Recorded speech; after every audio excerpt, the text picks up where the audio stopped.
guess it's good. I don't see that over here. I left my freaking headphones on the whole weekend. Oh, no, I didn't. I'm just dumb.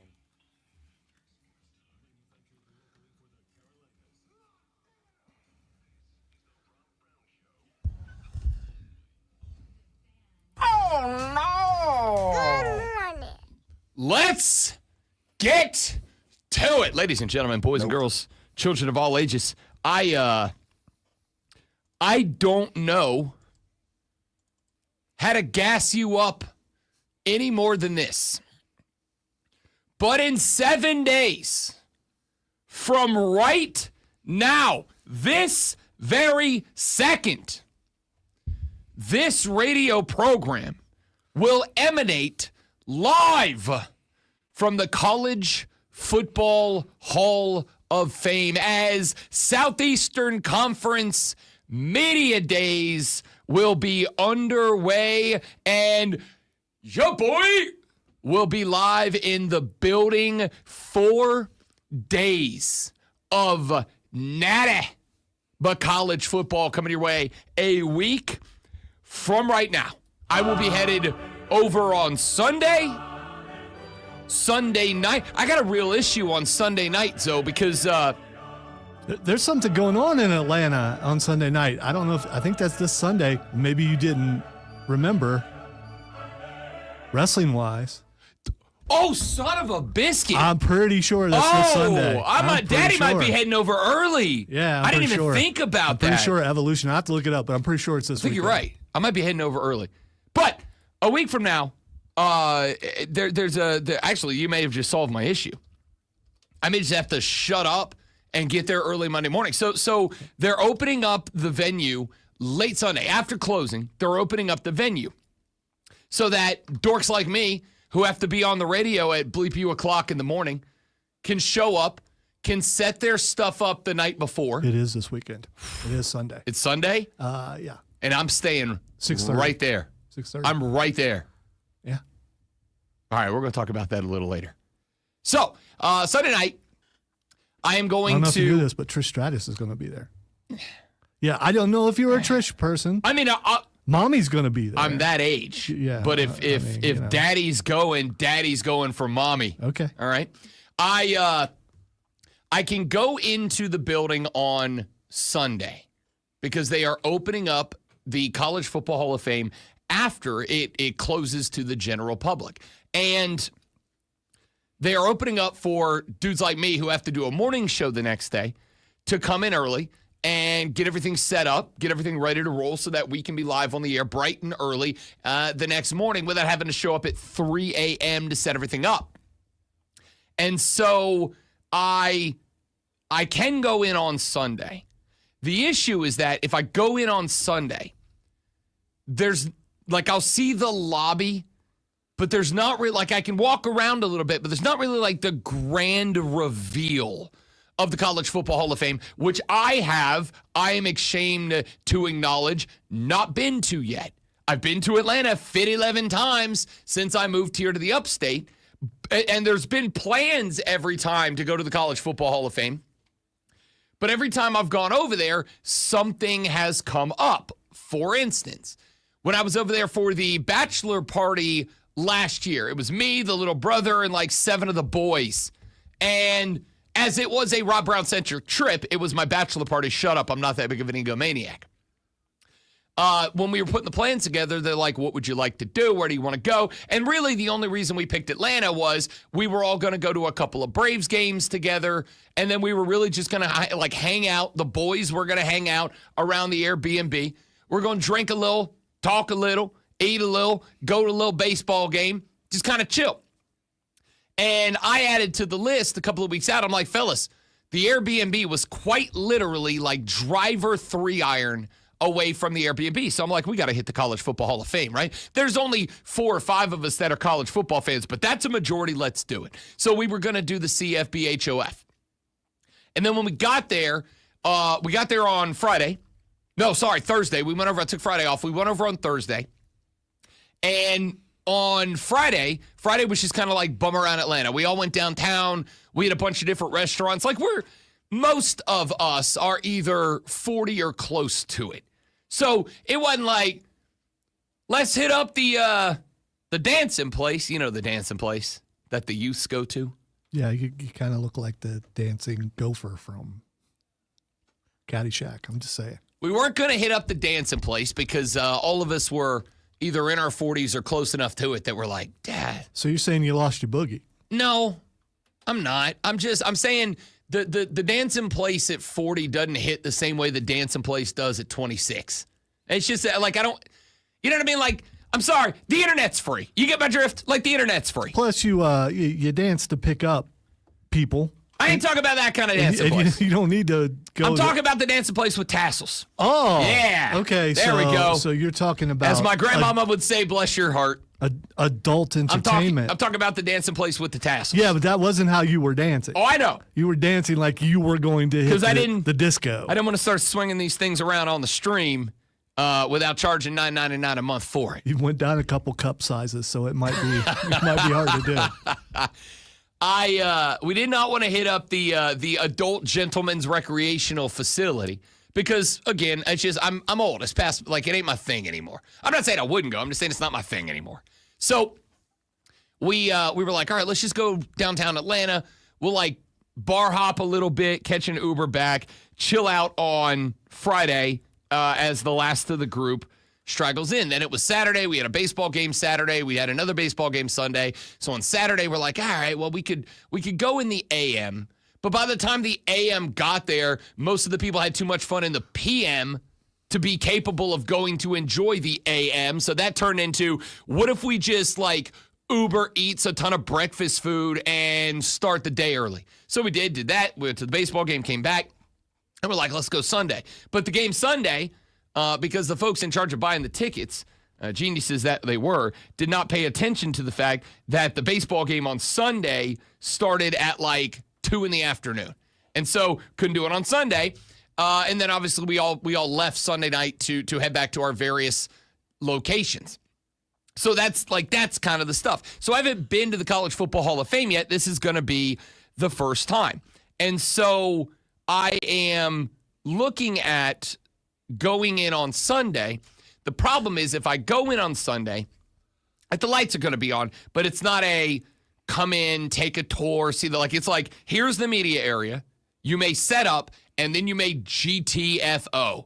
That's it. So if I go on Sunday, I'm going to kind of like see it the way that you would see the amusement park looking through the fence. It's like, yeah, like I guess it's cool to see, but I don't get to ride the rides. I don't get to eat the fair food. This ain't it. And so my thought is... Well, you don't know for sure how things are set up. You may not be able to see anything. I may not be able to. This is true. But my understanding is the majority of the stuff is going to be in a kind of a press bullpen that is in the lobby, but it's off over to the side. I do not have that officially confirmed. That's just what I've been told they did the last time that they were there. So either way, I will get to go in, but I won't really get to like tour.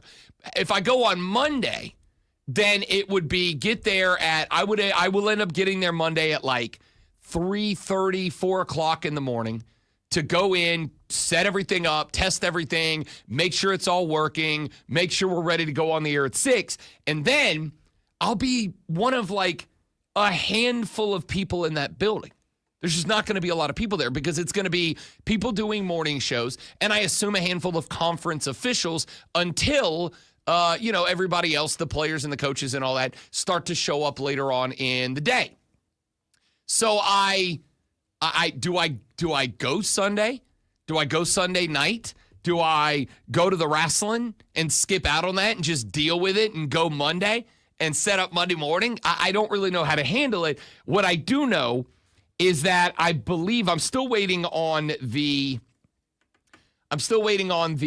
itinerary about the entire event from the SEC. But apparently, one of the nights, either Tuesday or Wednesday, I don't know yet, one of the nights they are going to, after hours, open up the College Football Hall of Fame just for people that are there for media days. And it's just like experience, like you get the whole museum. So do I wait for that moment? Do I wait for that night? Like the first day or two that I'm there, do I not walk around and do I save the grand tour for the night that it's open for like 100 of us? Do I save it? It's going to be more than that. It's SEC media. It'd be like a couple hundred of us. But do I save it for the night that it is open to just us and I can go like get the full experience, or do like the minute? Because I could Monday, either before the show or right when it goes off the air, between press conferences of the coaches and the athletic directors and the players and all that, I could on Monday kind of take the tour during the day, but it is open. I believe it is open to everybody else during that day as well. Or do I save it up when I can really go enjoy the sparse crowds and take advantage? I don't get paid a lot in this job. It's the perks that make it a great job. Perk of the job is my first time in the College Football Hall of Fame could be like not crowded.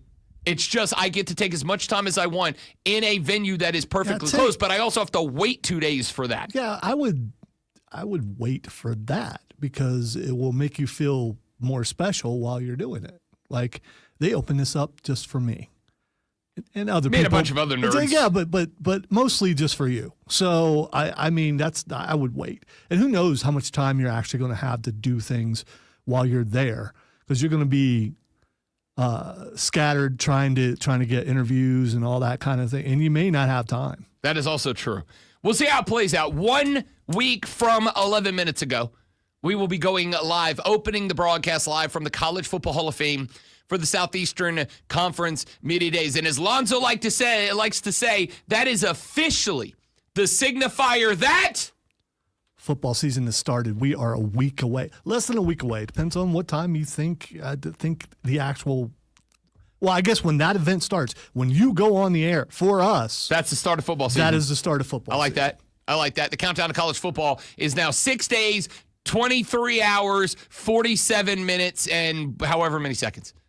You'll appreciate this. I was on the air Saturday on Bet for the Cycle, and we were talking, as we do on that show, about Major League Baseball. Myself and former Major League Baseball player Cody Decker, who is my co-host on Saturdays.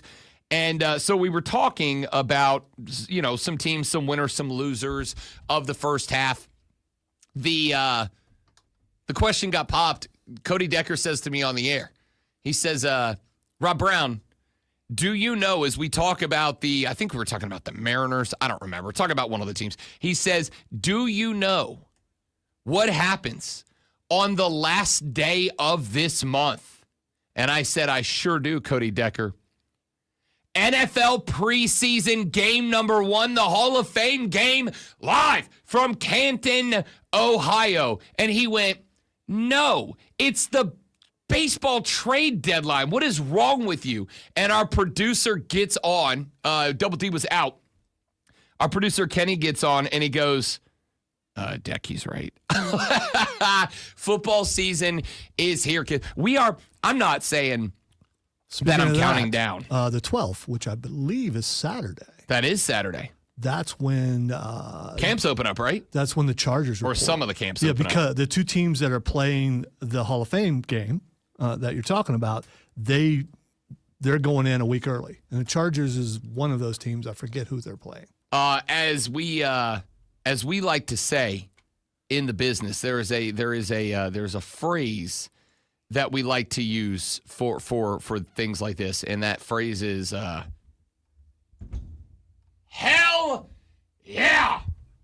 That's what it is. Chargers and the Fighting Dan Campbells are in the Hall of Fame game. That is going to be on July the 31st. That is a Thursday night. It is the final day of the month of July. And when that arrives, ladies and gentlemen, it will no longer be like, hey, everybody, it's football season. It's going to be, it's football season. See, but think about this. Not only are you talking college football live from the College Football Hall of Fame and SEC Media Days next week, but we'll also be starting to get training camp stuff. We will be. Starting next week.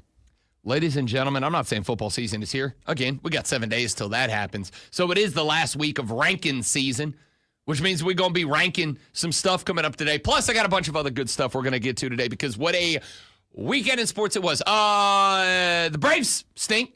They got swept at home by the Baltimore Orioles. The sub-500 Baltimore Orioles came into the Braves' house and kicked the crap out of them over this weekend because the Braves can't hit a baseball. We're going to talk about that because if you did not believe me on Friday of last week when I said this team is cooked, well done, all the way, char-grilled, just burnt, just outright burnt.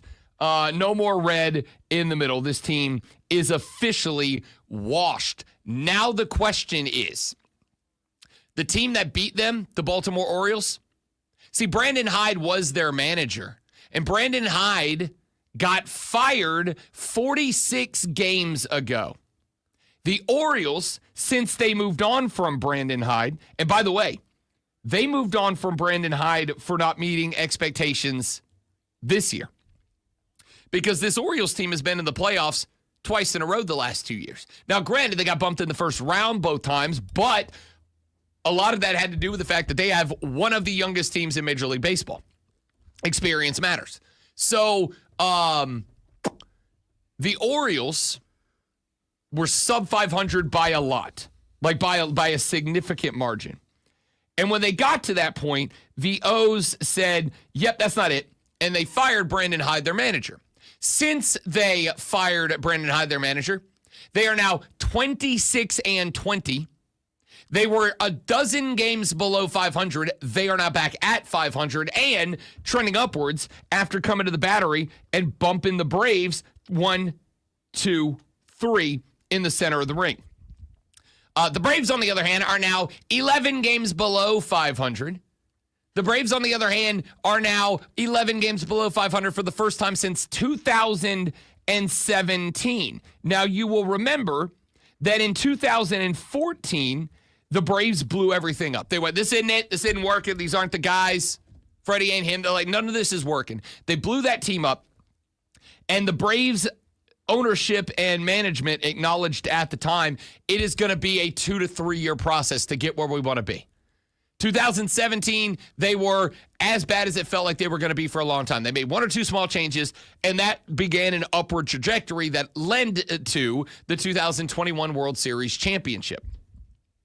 The Orioles are doing now what the Braves were doing around that time. They are now 26-20 since they changed out managers. They are now right at 500 and not just creeping above 500, but are trending up dramatically since that happened. I don't know what you want me to say. The solution to this is very, very simple. Brian Snitker has got to go. However, you're in a tough spot, and we're going to talk about this a little bit later in the show. We are going to talk about the concept of loyalty in sports because there is an element of loyalty being paid to Brian Snitker right now that I think is due and deserved and also is going to cost you this absolute wash of a season as the Braves are now 39-50. They are now officially a full game and a half behind the Miami Marlins, and there are 2.5 games up on the Washington Nationals. That's where you are right now. So I want to talk about loyalty because I have to tell you, I think there comes a point where even if you have loyalty, show loyalty, there comes a point where you have an obligation to everybody except the guy you're being loyal to. And it feels to me like the Braves are past that point. So we're going to talk about that coming up later on in the show. We got some college football. We got some NFL, as Lonzo mentioned. 7 days away from SEC Media Days and officially the start of the unofficial football season here on the Rob Brown Show. And the Fan Upstate. Let's go, y'all. QC. All right, guys, quick live read out of the gate. Stay right there. We'll be right back. Good Monday morning, you beautiful people. BRB.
right, we're back. Thanks for hanging in there, y'all. Good morning, Tiger Stripes Media, a.k.a. Brian. Good to have you, buddy.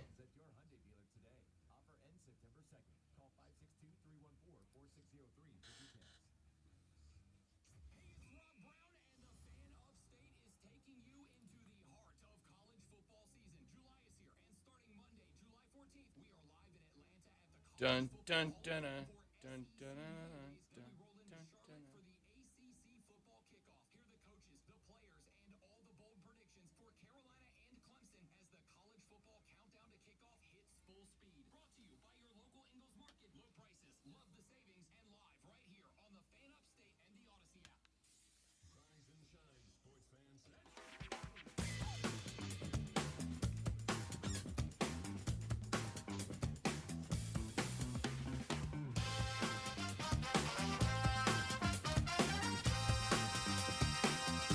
Wonderful. The Rob Brown Show is back on your radio. It is the Fan Upstate. Loyalty is important. It is one of the best qualities any human being can have. However, you have an obligation to everyone to recognize when the person that you are being loyal to, scratch that, I can do this, when the person you are being loyal to is not living up to their obligations.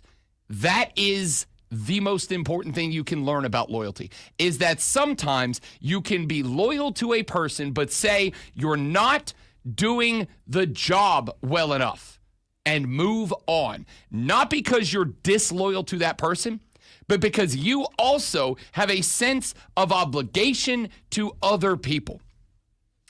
I am not saying everything happening in Atlanta right now is the fault of Brian Snicker. What I am saying is at some point you have to recognize that all of the problems within that organization point to Brian Snicker. Now, there is another discussion here about Alex Anthopoulos, a general manager who back in 2020-21 led us all to believe that he was an absolute and certified genius. Hindsight's 2020.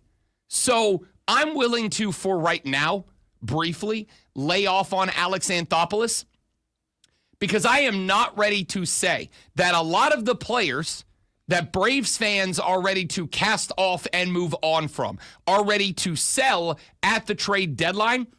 I'm not ready to say that they are all washes, that these were all incorrect decisions made by the general manager. What I am willing to say is that a lot of the problems that these players seem to be having, a lot of the issues that these players seem to be having, seem to be connected to coaching. Michael Harris II has not drawn a walk in like 159 plate appearances. That should be statistically impossible, but it hasn't happened.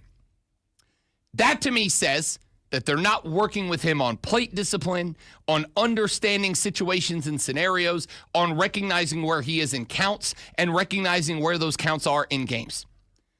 We have seen a drop-off in the numbers of guys like Olsen and Riley, etc. It is absolutely possible that these guys just weren't as good as they showed when the Braves signed them to long-term contracts. But it is interesting to me that a Braves team that has been one of the most prolific offenses in recent baseball memory suddenly can't do anything anymore.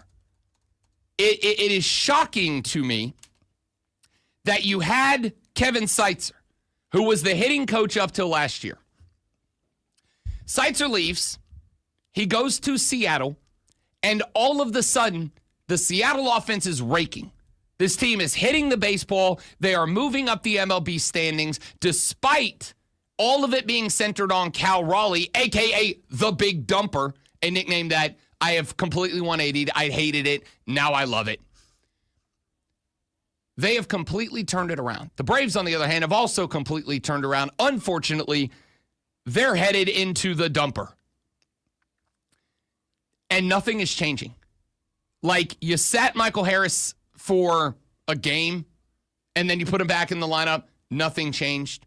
I got guys going up there that are swinging at garbage right now. Nothing is changing. You can't score. I saw the record for Atlanta in one-run games is hilariously bad. And all that says to me is you're not scoring enough runs. I don't know what to say at this point other than the issues that this team is having. I now am willing to say it's on coaching. Now, there's going to be a larger discussion. By the way, the Braves' run differential is +4. A +4 run differential with a record of 39-50 says you're losing a buttload of one-run games. And if you go back and look, a lot of, if not most of those one-run games are low-scoring games. You're losing to the Orioles 2-1. You're losing to the Orioles 3-2. You're losing to the Phillies 2-1. A lot of you're losing to what was the other one that drove me crazy? Oh, at the Mets. The first or the second loss you took, I think, was a one-run low-scoring game. When you are losing that many low-scoring one-run games, I don't have any other option but to put it on the guy at the controls. And I know I've kind of made a big deal of it as a joke, but that second loss out of 3 to the Angels, a 5-1 loss. That game was a 5-1 loss, despite the fact that Grant Holmes went out there, gave you, 6 innings, 5 hits, 10 Ks, no runs. You have to win when your starting pitcher gives you that line. You just have to. And when Holmes came out of that game and you went to the pen, a bullpen that has not just been tragic, but that nothing is being done to fix it. Nothing's being changed. It's not being shaken up. Nobody's been moved around. You made a couple of moves. I think Dodd got sent down.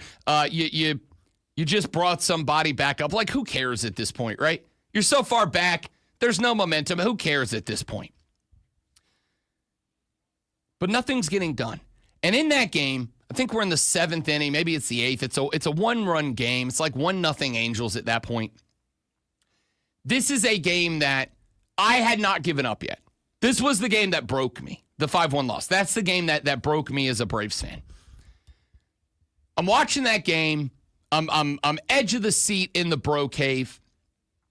And as I'm watching this game, the camera turns and it looks at Brian Snitker over in the dugout. And Snit is away from the players. He's not talking to them. He's not communicating with them. He's not down there giving coaching advice, whatever. He's down at the end of the bench. He's by himself.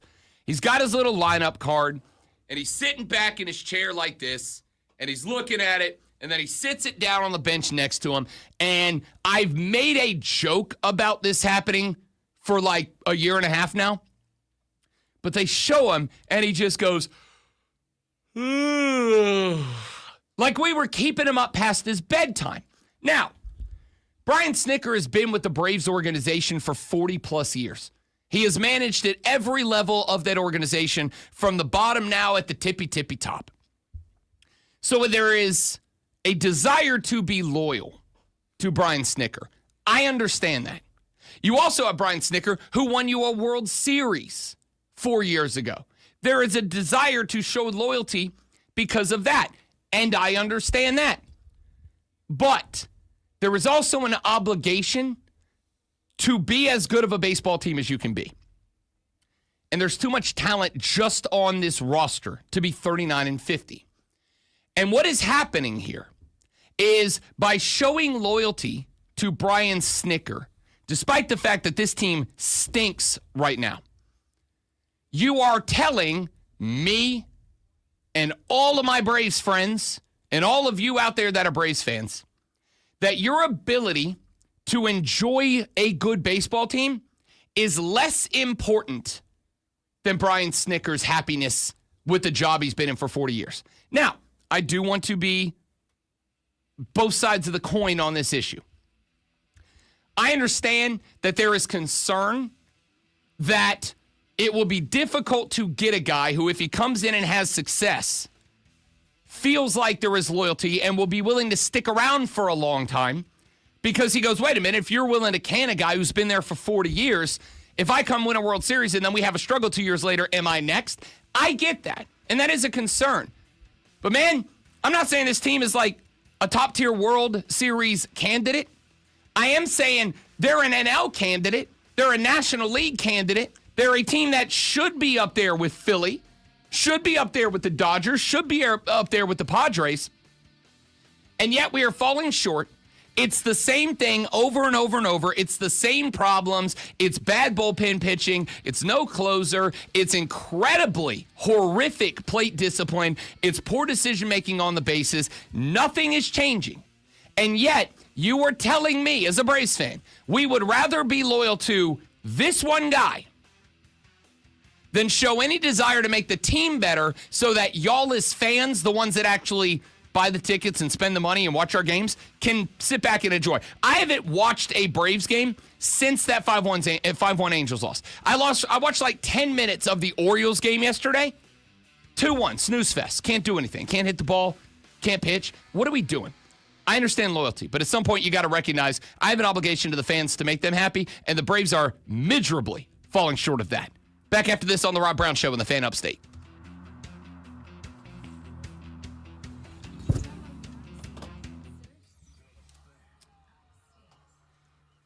Yeah, I mean, they need wild turkey and cigars to get them going. Jacob, I didn't even say this. You know what absolutely infuriated me? 2 games ago, the Braves were 10 games off 500. At home, losing a game. And I don't remember who it was. May have been Michael Harris, may have been Marcell Ozuna, it doesn't matter.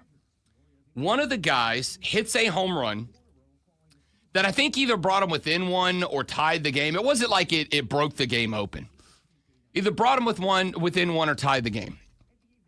And he goes back to the dugout, and they do a fake shooey. They're creating new celebrations in the dugout. Guys, you are double-digit games below 500 in a division you were predicted to win. You are double digits below 500. You are now 13 and a half games off of the lead in a division you were supposed to win, and you guys are coming up with new celebrations. I understand that you got to find a spark. I understand that you got to find something that gives you joy. I respect that. This is not the time to do that in the form of in-game celebrations when you are losing games. There was a clip a few years ago. I think the year after Kobe left the Lakers. Remember that year when Kobe left the Lakers and the Lakers were like real bad the next year? There was a clip where Kobe was on Jimmy Kimmel's show. And like a night or two before that, the Lakers won a game. It was like their first win in a handful of games. I don't remember the exact context, but the Lakers weren't good. And they went to the sideline reporter after the game was over to do a sideline post-gamer. And they're talking to the guys on the Lakers team, and they're all young, so I understand it to some degree. But they're hitting this ridiculous sideline celebration. They're like 10 games below 500. They're hitting this big celebration. And Jimmy Kimmel plays that clip for Kobe Bryant, and the camera cuts back to Kobe, and it looked like Kobe was ready to murder everyone in that moment. I'm not saying that everybody has to have the Kobe Bryant mentality. In fact, I would go so far as to say the reason we celebrate the Kobe Bryant mentality is because so few people have it. But man, I can't have this team threatening a dozen games below 500, coming up with new celebrations in the dugout in games that they are losing. I can't have it. Like, if you go on a tear, you win 5, 6, 7 in a row, you climb back up to 5, 6 games below 500, and you build some momentum, and you want to start doing that, that's great. One of the great things about the 2021 World Series run from Atlanta was that they were fun. They had the pirate swords and the panda head in the dugout. Like, that's all well and good because you're beating everybody's ass. But when you are this far below 500, when you are a dozen games out of the lead in a division you were expected to win, now's not the time. Now is not the time to be coming up with new celebrations in the dugout. Put your head in the game, grind until you figure it out, then let's have. I am 100% have fun in sports guy. 1,000%. I think the no celebrating touchdowns rules in the NFL are dumb.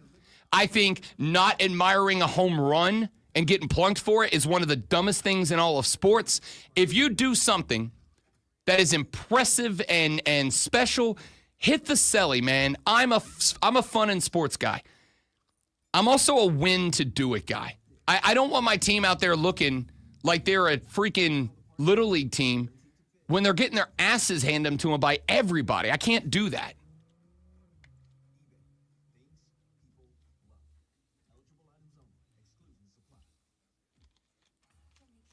And now I'm going to do that on air too, Jacob, because you clicked for me there.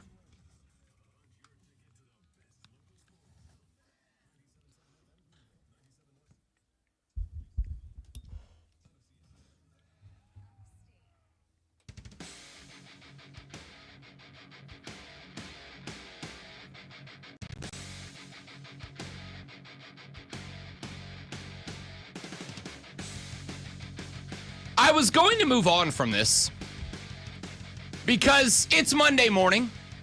We are 7 days away from Southeastern Conference Media Days and ergo, the beginning of the college football season, at least we are telling ourselves. And I don't want to spend Monday morning with an elevated blood pressure. So I was going to let this go. But during the break, you can all blame this on Jacob, who has joined us on our live stream, and you can do the same at facebook.com/thefanupstate, the Fan Upstate on YouTube, the Fan Upstate on Twitter, or the Rob Brown Show on Facebook, on YouTube, and on Twitch. We stream all 4 hours of the show live, and we interact with you guys during the break. So if you want to go behind the scenes, if you want to see how the show works off the air, if you want to have conversations with Zoe, myself, and the rest of the Armada when we were on break, this is the best way to do that. So we were on the break, and Jacob, who is also a Braves guy, popped into the chat. And the last segment I said, look, I understand the desire to show loyalty to Brian Snicker. He's been in the organization for 40-plus years. He won you a World Series in 2021. Everybody knows this is it. Everybody knows this is his last season. There's been no secret about that. He is done after this year. And so the concept has been, let him ride off into the sunset. Let him finish up the year. Maybe it's not the year you wanted to have, but let him ride off into the sunset as the acting manager for the Atlanta Braves. And I not only got that, I was good with it. Even if it's like, maybe we come up a little short, cool. I understand it. And as I pointed out, there's a business reason for that. The business reason for that is when Brian Snicker moves on, you would like to think that the next guy that you get is going to be a long-term manager. It's going to be somebody who says the Atlanta Braves are they're a legacy team. If you get the opportunity to coach a team like the Atlanta Braves, you take it.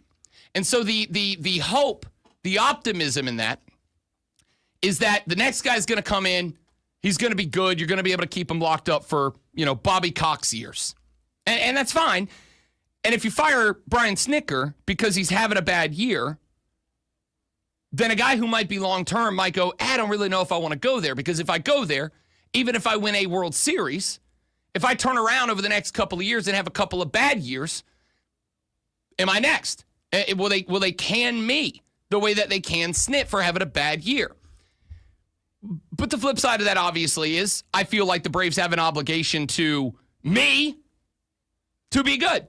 Or at least to, if things aren't good, I'm not saying win the World Series every year, but if things aren't in the right direction, to do whatever needs to be done to at least point in that direction. To at least give me some optimism about the future. Because right now I have none. Now, there is another side to that too. If nothing else, the Rob Brown Show has nuance. And that it's on the players to some degree, right? Even if the coaching isn't where you want it. It is still on the players to some degree to dial the bleep in and get it together.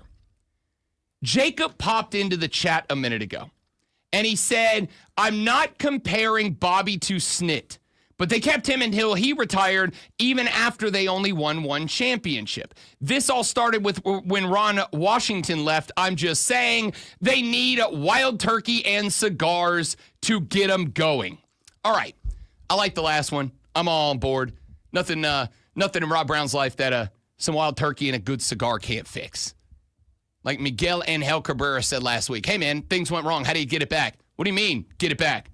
I'm going to go pop a bottle of wine, smoke a couple of cigars, and whatever happens tomorrow happens. That's the Rob Brown philosophy. I'm good with it. But I'll say this. I do think Ron Washington is a part of it. And I think anybody who thinks he was not a part of it did not pay attention. Because Ron Washington was a vibes dude. Like, he was the guy. You could see it on the field. I went to, I don't know how many Braves games last year. One of my favorite things to watch. I went in early to a few of the games that I went to, like, by myself or with one buddy. One of the things that I enjoyed watching, if you went to Braves games before Ron Wash took off to go to L.A., was on the field pregame, when a lot of guys are out there and they're doing their throwing and they're stretching and they're getting them warmed up and they're getting ready or whatever.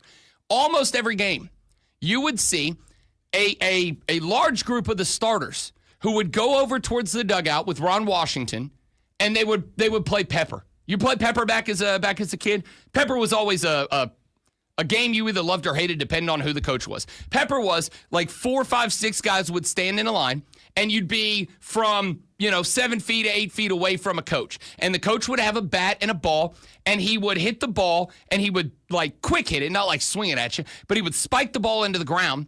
And Pepper was, you caught the ball barehanded off the bounce, right? He would pop that ball at you, and it was a hands training. It was a hand-eye timing coordination drill. But you would pop the ball, and the boys would catch it off the ground and flip it back to the coach, and then he'd hit it to the next guy, and you catch it off the bounce. And you did this barehanded. That's why they call it Pepper, because it's stinging your hands a little bit. It's a great drill. It's a drill. If you play baseball, you played Pepper. And you would watch Ron Washington, and like every infield starter, that's what they wanted to go do. They just wanted to be around Ron. And it wasn't like this is your obligatory drill thing. They wanted to be around him. They gravitated to him. So I think that's a part of it. I'm not saying if Ron Washington was still on the staff, things would be different. I'm not saying they wouldn't be. But I'm not even going to go there yet. Here's where I am going to go. I don't recall which game it was because I wasn't watching it. I just got a text from a friend of mine, a buddy of mine who is a Braves guy, and he said, "Did you see this?" And I said, "What?" And he sent me a clip, a link to a social media account. And somebody out there, if you're listening and you know what I'm talking about, 844-326-3663, text me the context because I don't have the mental fortitude to go look it up right now because I know it's just going to aggravate me more. And I promise, if you're not a baseball guy, you're not a Braves guy, let me get through this, and then I'm done with it for the day, okay? Just let me get through this. So, one of the last handful of games, the Braves have lost 4 in a row, I think 6 of the last 7, and 7 of the last 9. It's not going great right now. Again, 39-50, 13.5 games off Philly for the lead in the division, 11 games below 500 for the first time since 2017. 2017 was kind of the year that they cut a bunch of fat, locked in, brought some guys up, and started trending up to the 2021 World Series. I don't remember which game it was, and I don't remember if the home run that was hit by the Braves brought them to within 1 or tied the game. But somebody hit a dinger, rounded the bases, came back to the dugout, and like popped a shoey. We've talked about shoeys on this show a lot. You know what a shoey is. You take a shoe off, you pour a beer or a shot into it, you drink it out of the shoe. It's a very Aussie, oi, oi, oi celebration. But, like, it's caught on because it's very frat boy, all right? And as much as everybody says we hate frat boys, they're everywhere right now. Like, there's clearly some love for the frat boy lifestyle. I'm not against it. In fact, even as a 40-year-old, I still have my moments, all right? I have done a couple of shoeys. Post-triumph wins in the parking lot, I've hit a couple of shoeys. I'm not against it. So, clean shoe. Clean shoe. Not just like pop it off and take it. Clean shoe. Okay, I'm not, I mean, you're on a roll, but I'm just, I think. Yeah, I don't pop my own dirty ass shoe off and do it. I think we have questions here. The Riot has we have a shoey shoe. We have one keep it clean shoe. Like all it's used for is a shoeys. Okay? So. But multiple people drink out of it? Yeah, I mean, that's the same as drinking out of somebody else's cup. You know, it's just a shoe instead. Totally normal. Don't ask questions. All right. It's totally normal. I'm done. So, Player hits a homer. It either tied the game or got him within one. It was not a go-ahead smash. And they go back to the dugout, and I don't even remember, like, if they actually did a shoey or if they did water or what it was, but, like, they faked a shoey in the dugout. And I'm sitting here going, all right, I want to get the context of this right. You are double-digit games off the lead of a division that you were predicted to win. You are double-digit games below 500. I had Bob Nightingale, the legendary MLB writer for USA Today, on my show on Saturday. And Bob was on, and I said, Bob Nightingale, we are a week and a half away from the All-Star break. Who is your biggest success story and your biggest disappointment from the first half? And he said, well, I got two biggest disappointments for you, the Baltimore Orioles and the Atlanta Braves. And I said, well, I asked for one. And he goes, oh, you'll have one. He said, whoever loses this series upcoming between the O's and the Braves, whoever loses this Friday, Saturday, Sunday series, whoever loses that series is the biggest disappointment of the first half. He said, now it's in Atlanta, so the Braves should win it, but hey, you never know. Well, they not only did not win it, they got swept by Baltimore in a 3-game set. I got you 13 and a half games off the division. I got you 10 games at the time. It was like either 10 or 11 games off the 500 mark in a year that same Bob Nightingale coming into the season when I said, hey, can anybody stop the Dodgers? Or are the Dodgers not a team of destiny? Because team of destiny implies that there was some some string pulling in the supernatural to get you where you need to be. The Dodgers didn't do any of that. They just bought a great baseball team. Followed the rules, did nothing illegal. But they just went and paid $1 billion to get the best baseball talent assemblage of all time. I said, can anybody stop that team from winning the National League? And Bob Nightingale said, yes, the Atlanta Braves. He said the talent they have, Austin Riley, Matt Olson, Sean Murphy, they got the talent to do that, and they're not. So a team that, and Bob's not a hot take artist.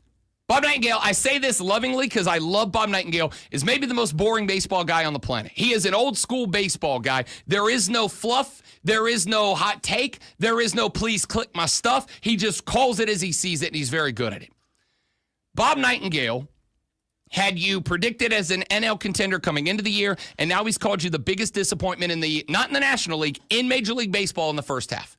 And I got players going to the dugout creating new celebrations in games that they're not winning. What are we doing here?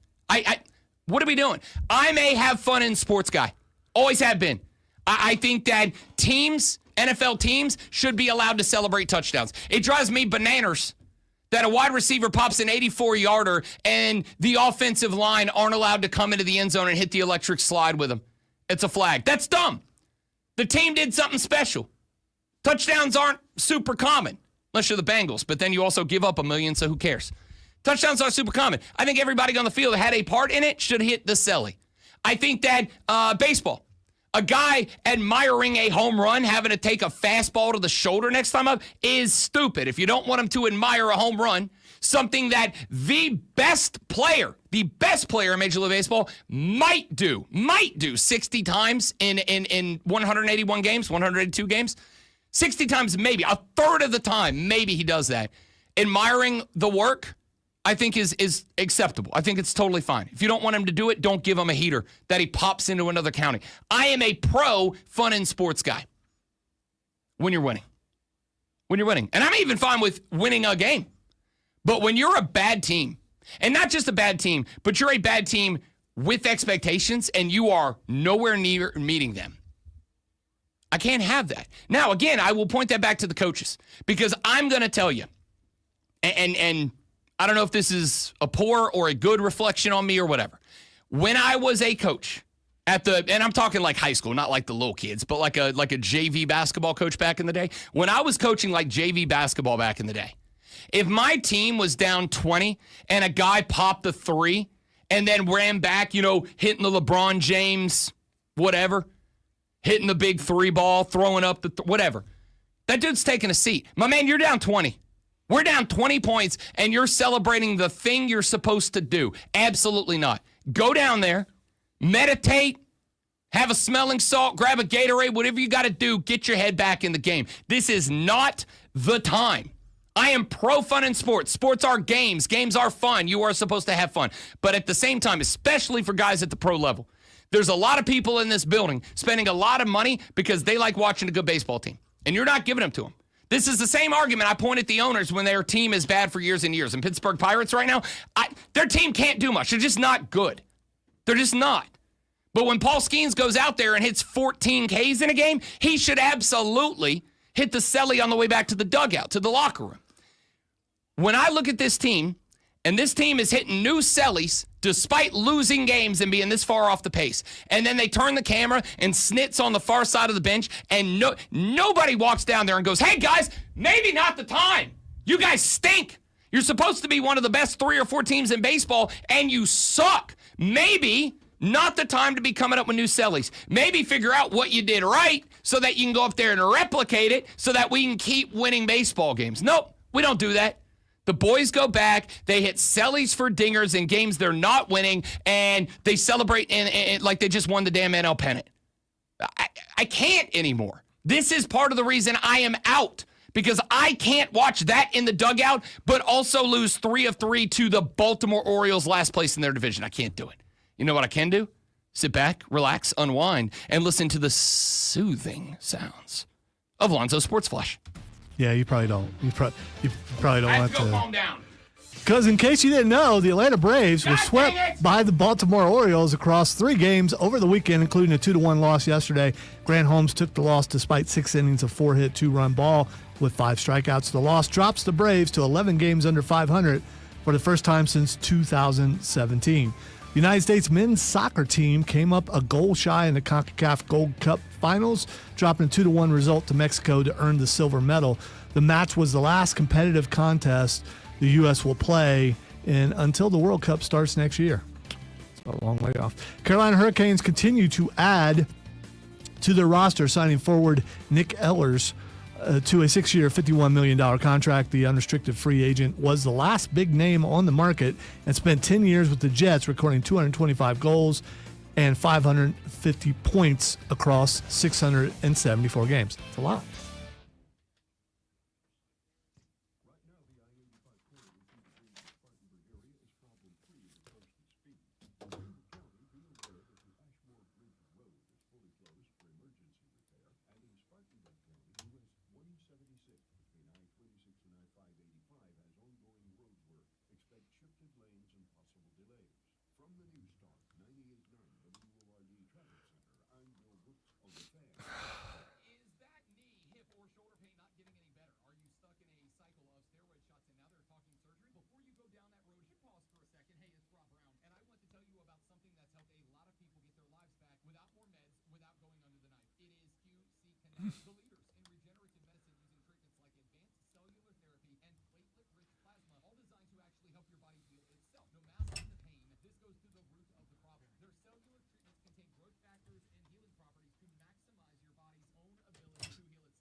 Jacob, I'm at the point where I just say hire Chipper as like assistant head coach in waiting.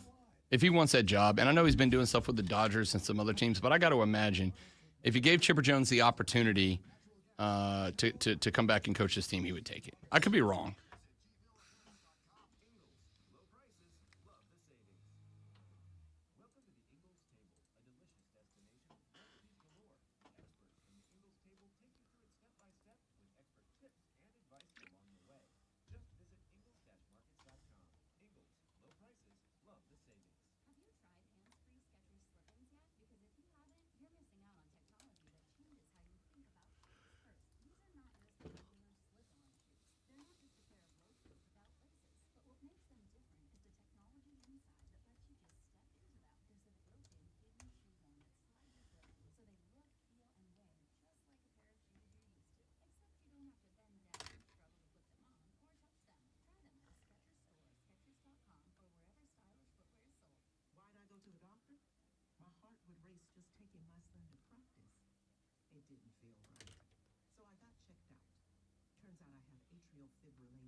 I thought he was. Wasn't he? He was working with them doing something. I thought. Maybe I thought it was the Dodgers.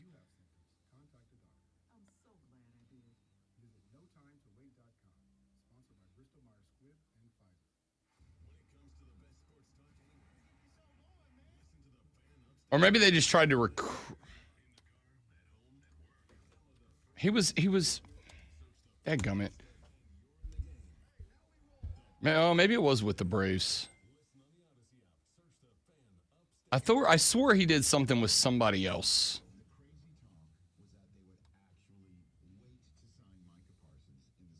I could be wrong.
If you were wondering what that last segment did to me, I just spent more time than I'm proud to admit looking around trying to find out where my headphones were to put on. Take a stab at where my headphones were to put on. The headphones that I needed to put on were on. And yet, I spent no fewer than 5 seconds looking all around my desk in a mild panic because I could not find where my headphones were to put on as the intro song was rolling. I don't know if I'm concerned or think it's funny. Maybe it's somewhere in between because, yeah, it was, I'm like, okay, what is he doing? Why is he's just looking around? And okay, all right. So what you did is you went outside your pattern. You usually put your headphones on after the intro music starts. I usually do. In fact, I usually put them on as Mr. Announcer Guy is done talking. And when little brother Oos shouts, "Lockdown," it's usually about the time I throw them on to get ready. You know, I try to take those last couple of seconds to take a deep breath and get ready to roll. And then I pop the cans on, and, you know, it's like Clark Kent ripping the shirt open. Time to be Superman. And in that moment, I went to rip the shirt open and forgot I didn't put the uniform on. So we're good. We're good. We're good. It's 7:02 in the morning. We're ready to rock and roll. We got a lot of stuff we got to talk about. CONCACAF Gold Cup. Mexico reclaims the throne with a 2-1 victory last night. And there's a lot to talk about for you net heads that follow the USMNT, as we are now well inside of a year away from the start of the 2026 World Cup here on our own soil. I've got some conversation I want to have about that because on one hand, this team showed a lot of grit and determination to make it to the CONCACAF Gold Cup finals. On the other hand, we very clearly were outclassed and panicked. Despite a third-minute goal, we had an opportunity and we just panicked and let Mexico rip it away from us. I want to talk about that. I'm going to do my best not to talk about any more Braves baseball, but there are plenty of other stories in Major League Baseball that we need to get to, because while football season is a week away, with 7 days from now being the kickoff to Southeastern Conference Media Days, and yeah, boy, we'll be live at the College Football Hall of Fame for all 4 days of that event. And then a week and a day after that, we'll be live in Charlotte, North Carolina for the ACC football kickoff as well. It is football season. However, it is still and also baseball season as well, so we'll talk some baseball. Got a hockey story here I got to tell you, I sincerely Love what's happening in North Carolina sports right now. I should say the Carolinas, because we're just one big state split down the middle. Carolina Hurricanes make another free agent signing over the weekend, which I think is a big one. We're going to talk about that. I asked a couple of baseball dudes over the weekend, do you think the Charlotte Hornets are a dark horse? Do you think they are at least pointed in the right direction? And most of the basketball dudes that I have talked to on the network have said, yeah, I like where this team is going. So I want to get into that a little bit. And there's plenty of other stories out of the NBA we need to get to as well. Yada, yada, yada. When you get to the office in about 56 minutes and 45 seconds from right now, when you sit down, when you're done with those stupid emails you got to respond to, it's Monday. You got to put up with the all, how was your weekend? Did you eat any good food? I put on 4 pounds this weekend, dude. 4 pounds this weekend. How many brats did you eat? A lot. A lot of brats and a lot of burgers because shout out to our esteemed host on Friday night, Doug Irwin of the Triumph. Doug put together, and I mean this, one of the best backyard burgers I've had in a long time. Shout out to Doug going full grill master on Friday. I had like 4 of those bad boys. I was hurting Saturday morning, and it was worth it. You ate 4 hamburgers? Yeah. And 2 hot dogs. Oh. Yeah. What is it was going rough. on? It was rough. I was really optimistic that by the end of this week, going to SEC Media Days, I was going to tap the 200. I really was. And then I absolutely ruined it because I went from 204, actually 203 and a half, back up to 208. So I got some work to do. I'm not getting to 2 by next Monday, but I think I can get, whatever. Great weekend. You're going to have to talk about all that, blah, blah, blah. Then you're going to talk about sports. You're going to talk about this. Are you ready for the playbook of the peculiar, the almanac of the absurd, and the encyclopedia of the extraordinary? Well, you better be, because we're diving headfirst into the 3 top stories that will have your coworkers saying, Are you guys sniffing on newsprint or something? before they take their first bathroom break. No. Here we go. Welcome to the water cooler cheat sheet on the Fan Upstate. It is the water cooler cheat sheet, the top 3 sports stories that you need to know before you get to the office and start talking sports with your coworkers. Maybe you work from home with your significant other. Maybe you work from home by yourself with your dog or your cat or whoever you talk sports with to keep the insanity at bay. When you do, this is what you'll be talking about. Allow us, ladies and gentlemen, to dive right in with item number 1.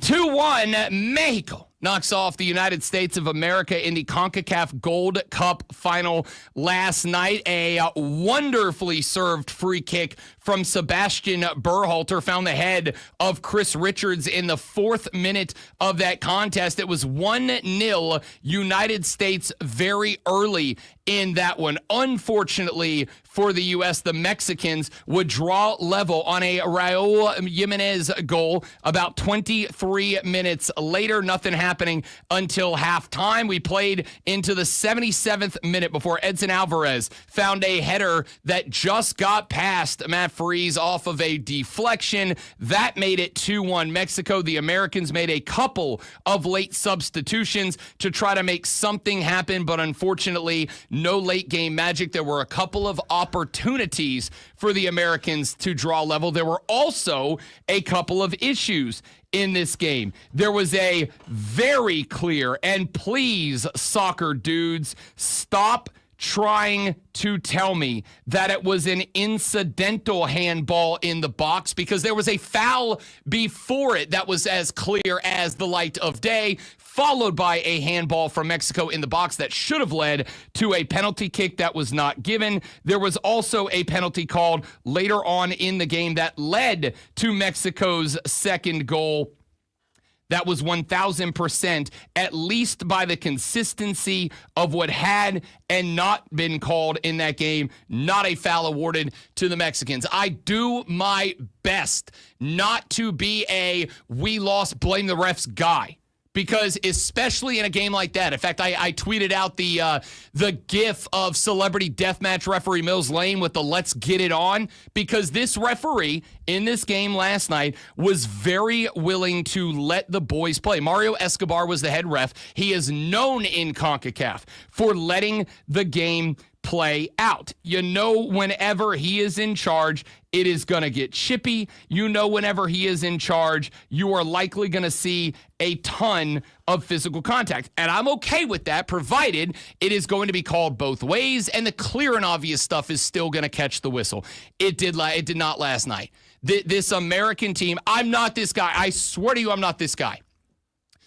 But America got CONCACAF'd yesterday. It is a running joke in international football that a team occasionally gets CONCACAF'd, where a dereliction of duty committed by the man with the whistle in charge of the game ends up costing a team the game. I'm not saying that had those calls gone the other way, Team USA would have won the game. I am saying that free kick in the box, which should have been a PK after both a foul and a handball. I do not care if it was his brace hand. When you go down, you have the full palm on the ball, and you use the full palm to roll the ball in the direction that your body weight is going. That's a handball, but it did not get called. The Americans, despite a couple of chances late, could not find the back of the net. It cost them the Gold Cup. This is a two-pronged conversation because on one hand, shout out to the grit of a team of B-squatters that got told, you're out of your depth. You're out of your league. You can't do this. There's no way that you're going to be able to make this happen. And yet, they had a run, including a PK's sudden death moment against Guatemala in the semifinals to make it to the CONCACAF finals, to make it to the championship match. I was actually not just happy about that. I was pretty damn proud, as I was one of the detractors. I was one of the guys saying, no Weah, no Pulisic, no Reyna. What the hell are we doing here with these bunch of B and C squad players? And yet, these B and C squad players went into a tournament filled with CONCACAF teams, largely comprised of A-teamers from other international sides, and got us all the way to the finals. Good on you. The problem was we panicked last night. Mexico was the more technically sound side. They were more strategic in their approach. They also owned 2/3 of the possessions. And the issue I had was that when we got one of those rare and infrequent possessions that we were able to get into the Mexican side of the field, once we got down into the scoring third, we just kind of panicked. It kind of went to Berhalter ball.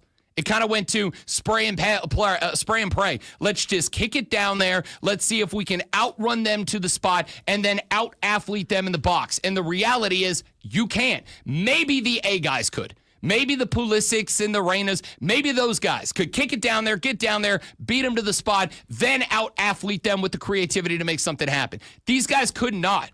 That's a moment that I need to see Pacheco step up and go, all right, here's our tactic. When we get down there, I know it's rare, but when we get down there, this is the spot I need Pacheco to say, here's the offense. Run it. Do it this way. Handle it. And it didn't feel like we ever did that. It just kind of felt like it was get it down there and let's see what happens. 2-1, Mexico takes the Gold Cup final. Let's get to item number 2. I have already talked about this very briefly, so I'm not going to land on it and stay on it for a long time. The Atlanta Braves get swept at the crib by the Baltimore Orioles. They ended with a 2-1 loss last night. I am at this point, I don't know. I'm going to probably do this either today or tomorrow. And I may wait to see what happens tonight in a game that I 1,000%, earlier in the season, if the Braves were playing out on the left coast, especially if they were playing the not Oakland Athletics, and the game went first pitch at 10 p.m., I'd probably stay up and watch it. Or at least watch like 6-7 innings of it. If it was exciting, stick around. That game's not ending till, 12:30 or so. But back in the day, and by back in the day, I mean 2 months ago, I'd have stayed up to at least start this game. And then if it was a good game, a compelling game, I might have stayed till the end of it and just got myself my 3 hours of sleep and taken a nap the next day. Tonight, I'm going to go ahead and tell you, I may not be asleep when this thing starts at 10 o'clock. I will be in bed. The absolute best I can tell you I'm going to do is put the radio call on and drift off to sleep because Lord knows the Braves offense will put your ass to sleep. I am going to come up. And if I got to go back and look at all 89 of the games played for the Atlanta Braves so far, I may very well do this.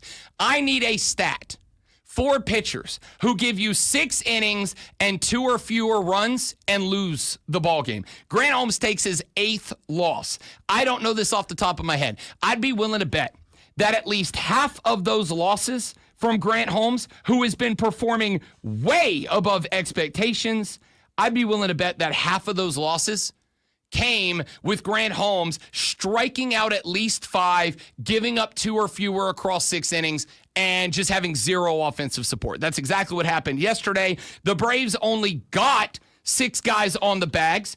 They left all of them on there. 7 guys on the bags. They left all of them on there. You had a Sean Murphy home run, which was the lone score of the game for Atlanta. With runners in scoring position, this team went 0-for-6 yesterday. Literally 1-for-6 in that spot. We got an extra inning games.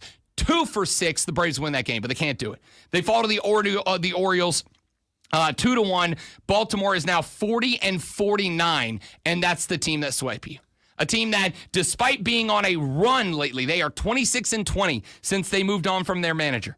A team that has been on the uptrend. Not a great one, but on the uptrend, but is still 40-49, came into your crib and swept you. It's just not good enough. All right, let's get to item number 3. This is more of a Clemson story than it is an everybody's story. But if you're a college sports fan, it is going to be something that is going to be, you're going to want to keep an eye on it. Over the weekend, Brad Brownell had a conversation with the folks over at On3 Sports. On3 Sports has been growing, has gotten much bigger. It's a reputable source. And they had a sit down with Brad Brownell. Brad Brownell told On3 Sports in a revelation that I had not heard about yet. Brad Brownell said that Clemson basketball, he is expecting to get 11% of the school's total revenue share. 11%. Brownell went on to say that he believes some of their competitors in conference and out will be getting 20 or more % of the revenue share. He said, quote, "Our numbers are not going to be at the level of a lot of folks. It's going to be hard," end quote. Now, I'll keep it a buck. The rest of that interview is behind a paywall that I, as of today, do not have access to. I am considering paying for a subscription to On3 Sports just to read this interview. I really want to know what the rest of this is. But On3 gave the teaser, and the teaser was 11% of the $20.5 million rev share is going to be going to the basketball program. And I have a genuine question. For you Clemson fans.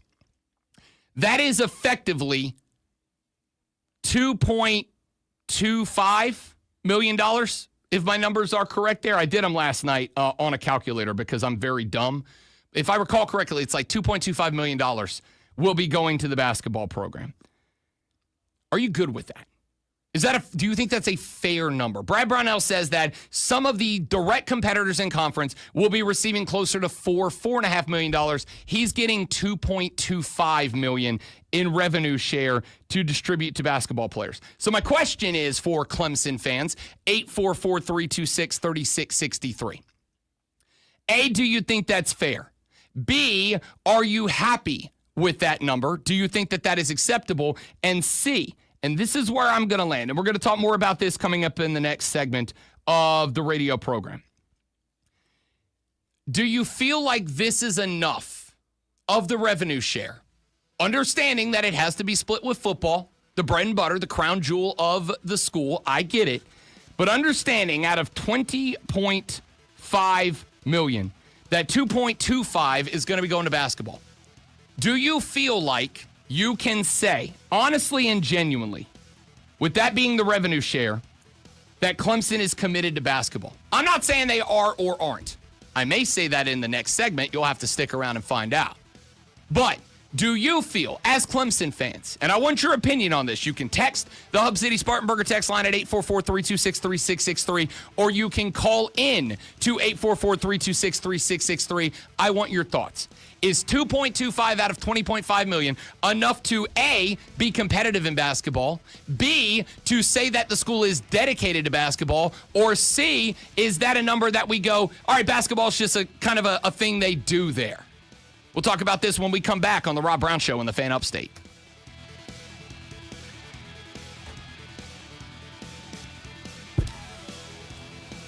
Zach, I think the Cubs right now are doing what the Braves were supposed to be doing this year.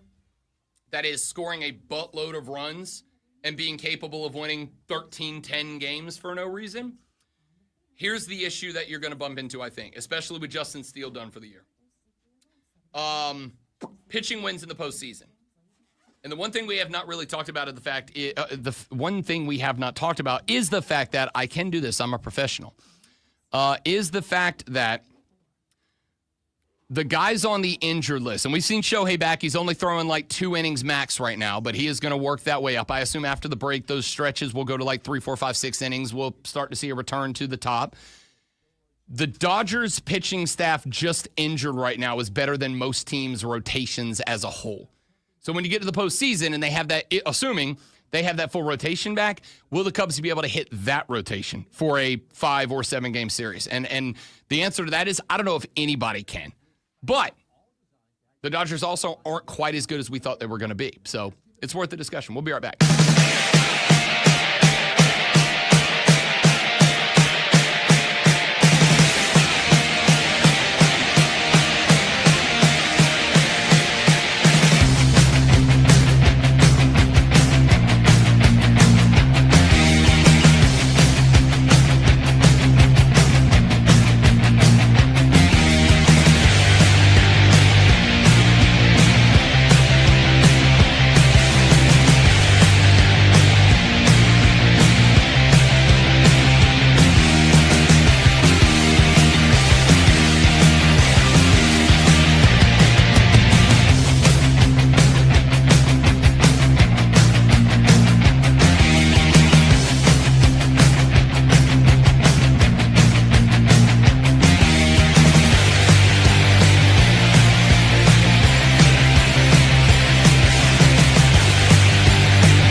Brad Brownell, in an interview with On3 Sports, said that he expects Clemson basketball to be getting 11% of the school's revenue share money of $20.5 million, assuming Clemson does spend all 20.5, as they are part of a power conference. They will.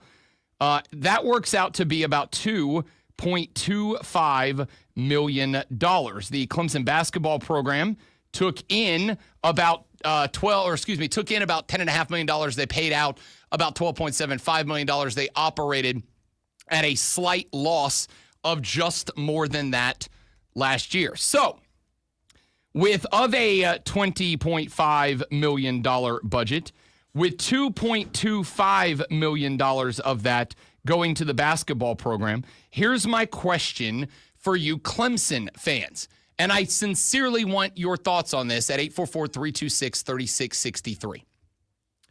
A, do you think that's a fair number? I am aware that, and this is not a Clemson exclusive. What is this trade. money used for? This is revenue share. This is for the players. Okay, so this is for the players. This is for the players. This is money earmarked out of that 20.5 revenue split. So 20.5 of the revenue that comes in from the TV contracts and all of that, a $20.5 million cap can be distributed across all of the athletic department to players. Is this market set by the NIL precedent? So do you look at how much they made with NIL, and that's going to be what your payout is? Of the power conferences, this is the cap set by the new College Sports Commission, by the House v. NCAA settlement terms. This is a term of that settlement, is that the revenue split is capped at $20.5 million. Regardless of the income, if you are a Power 4 conference, a Power 4 conference member, you will do $20.5 million. That is your cap. Now, you are some of the other schools are not obligated to get into this at all. And you are free, as Clemson is, to split this money up however you wish. You could, theoretically, if you wanted to, you could give 100% of your cap all to football.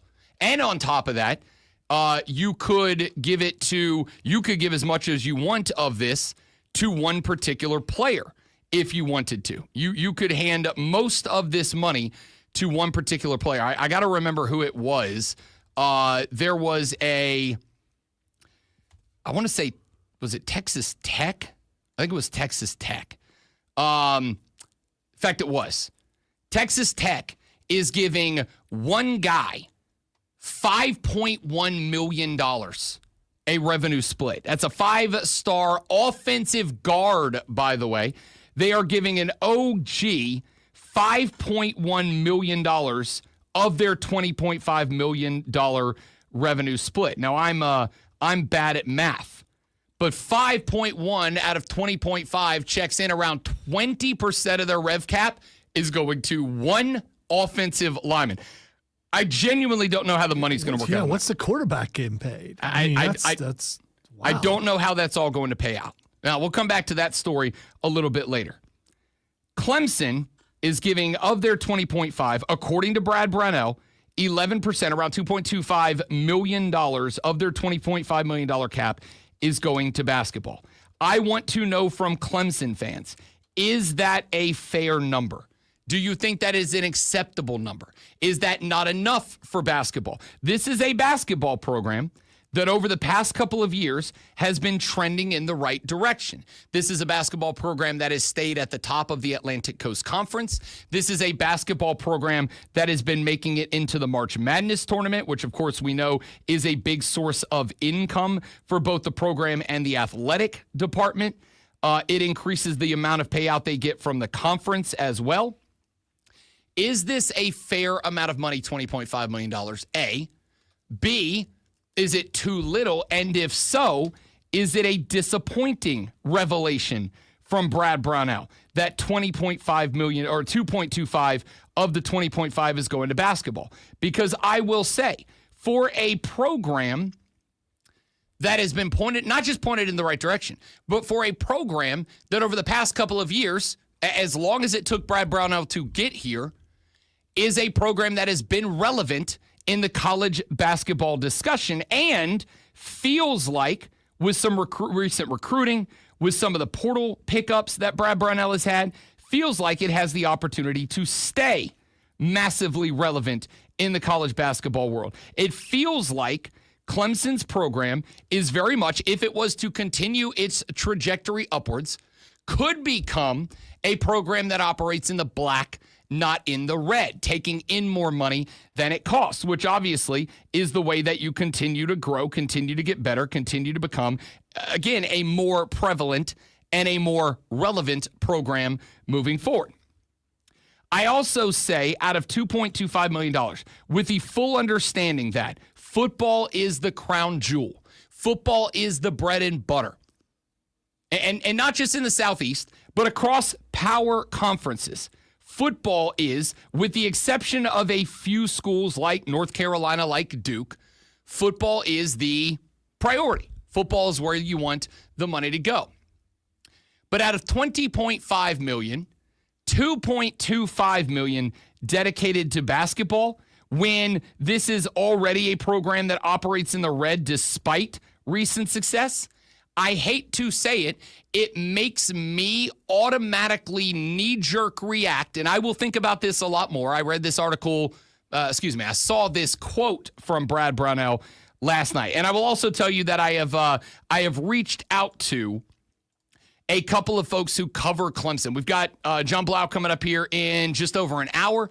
We will ask him about this and get his thoughts on it. I am also speaking currently to another Clemson reporter who is very much dialed into not just NIL, but into the rev share strategy of Clemson. In fact, there was an article. It's Chapel Fowler is his name. He's been on the program with us before.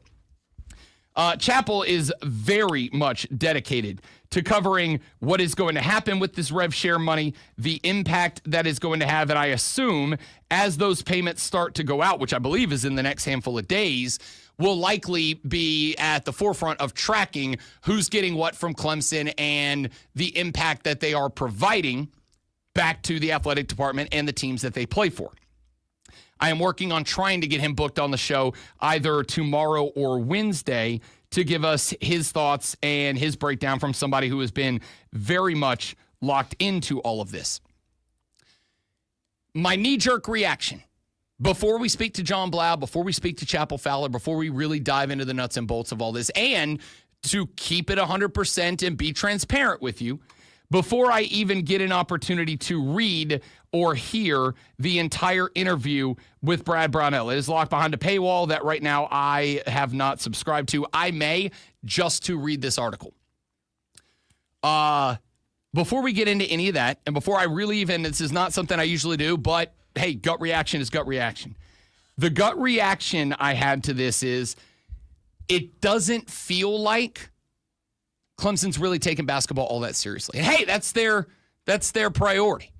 As another Bobby once said, that's their prerogative. I don't know. The knee-jerk reaction I had was out of $20.5 million, $2.25 going to basketball does not make it feel like the university really takes basketball all that seriously as a top-notch sport within that institution, at least men's basketball. And I would feel bad if that is the case, because Brad Brownell, who Lord knows he has gone through his crap at Clemson. When I got here in 2020, in fact, for my audition, when I came up in late February of 2020, the boss man said, I'm not going to tell you what to talk about on your audition show. I came up here for 2 shows to effectively to fill in, to host 2 shows, to kind of give my vibe, to let the boss listen and decide if I was the guy.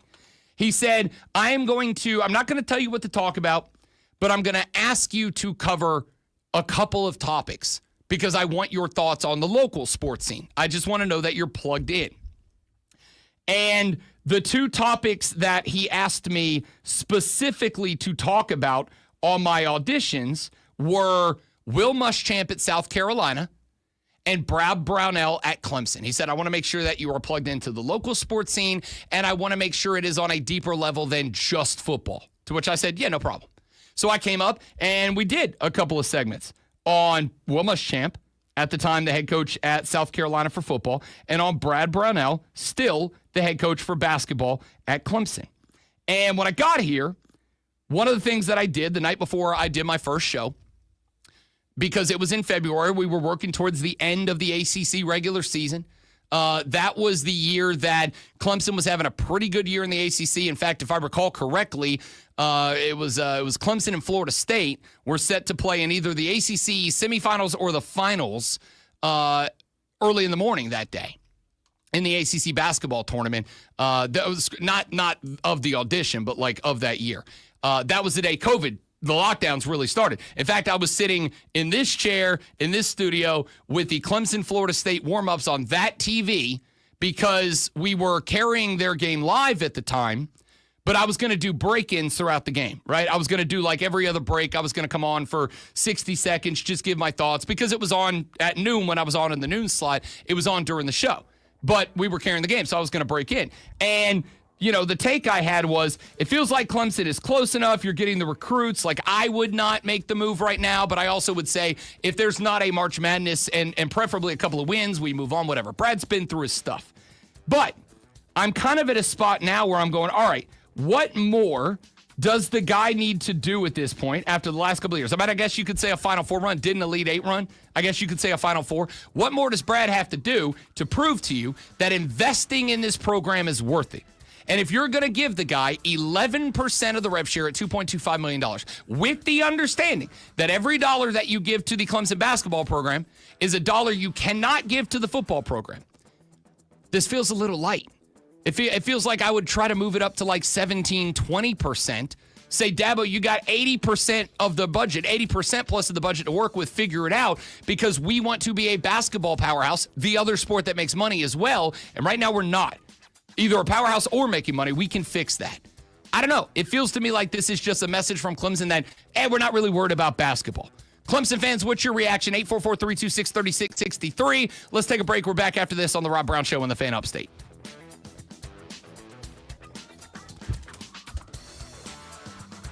Right back, guys. Stay right there.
All right. Hello to everybody on the radio stream. Facebook.com/TheFanUpstate, The Fan Upstate on YouTube, The Fan Upstate on Twitter. I've asked the question, with Brad Brownell announcing that he expects Clemson basketball to receive roughly 11% of the $20.5 million revenue split that is obligated by the House v. NCAA settlement for the Power 4 schools. That is, of that $20.5 million, about $2.25 million. I said in the last segment, at a point in time where it feels like Clemson basketball is as hot as it's ever been. They have been hanging out at the top of the Atlantic Coast Conference, historically a very good basketball conference. The last couple of years, they've made an Elite Eight run. Last year's tournament was a little bit disappointing, but hey, it's going to happen to everybody at some point. With Clemson basketball being as hot as it is right now, $2.25 million out of $20.5 million to me feels like almost a quiet announcement from the athletic department itself that they don't feel like basketball is all that much worth investing in. And I expect that out of some schools. I think some schools are going to say, look, basketball is a secondary thing for us. Men's basketball, despite March Madness being a huge moneymaker, men's basketball is a secondary sport. We are dialing in, focusing in, investing in exclusively football. And with the knowledge that many big-name football schools are going to put the overwhelming majority of their financial investment into football, every dollar that somebody else spends of their $20.5 million on football that you do not spend on football is a step behind, right? That's them taking a step ahead of you. So with the knowledge that all of that is true, and with the knowledge that this 20.5 has to go across all sports, including football, and with the knowledge that Clemson football is obviously the crown jewel, it is obviously the number one priority. I am aware of that. You don't need to shoot me. I do want you to shoot me your text to the Hub City Spartanburger text line at 844-326-3663, but you don't need to text me that football is, was, and forever shall be the priority. I've been around. I am aware. What I am asking is, should basketball be a priority, even if it is secondary? Should it be a priority? Because to me, it feels like it should, and it should right now. How much money should they take away from the football team to give to the basketball team? So I would say two things. Number one, and this is going to sound like a shot at you. It's 100% not. That is kind of poisoning the well of saying, well, the $20.5 million, that all belongs to football, and then whatever we give to you is taking away from football. No, it's for the athletic department to use as they see fit. So it's not earmarks exclusively for the team. No, I agree. I agree. But if there's a certain amount that they think the football team should have, should the football team go, you know what? We want the basketball team to do a little bit better. Here, take a couple more million from the football team. You and I both know there ain't a football team in America that's going to say, we'll take less money. It is up to the athletic department to decide what team they want to invest in. That money has to come from that pool. So they would have to say, sorry, football, you get less so we can give basketball more. Correct. That is 100% correct. It is, we have $20.5 million. We are going to split it up across all of our athletics teams as we see fit. Because I assume that of that 20.5, it is not going to be 11% of it is going to basketball and 89% is going to football. I assume it's going to be like 1% is going to go to baseball and 0.5% is going to go to, whatever other sport, softball or track and field or whatever other sports. I assume it is going to be divvied up multiple ways.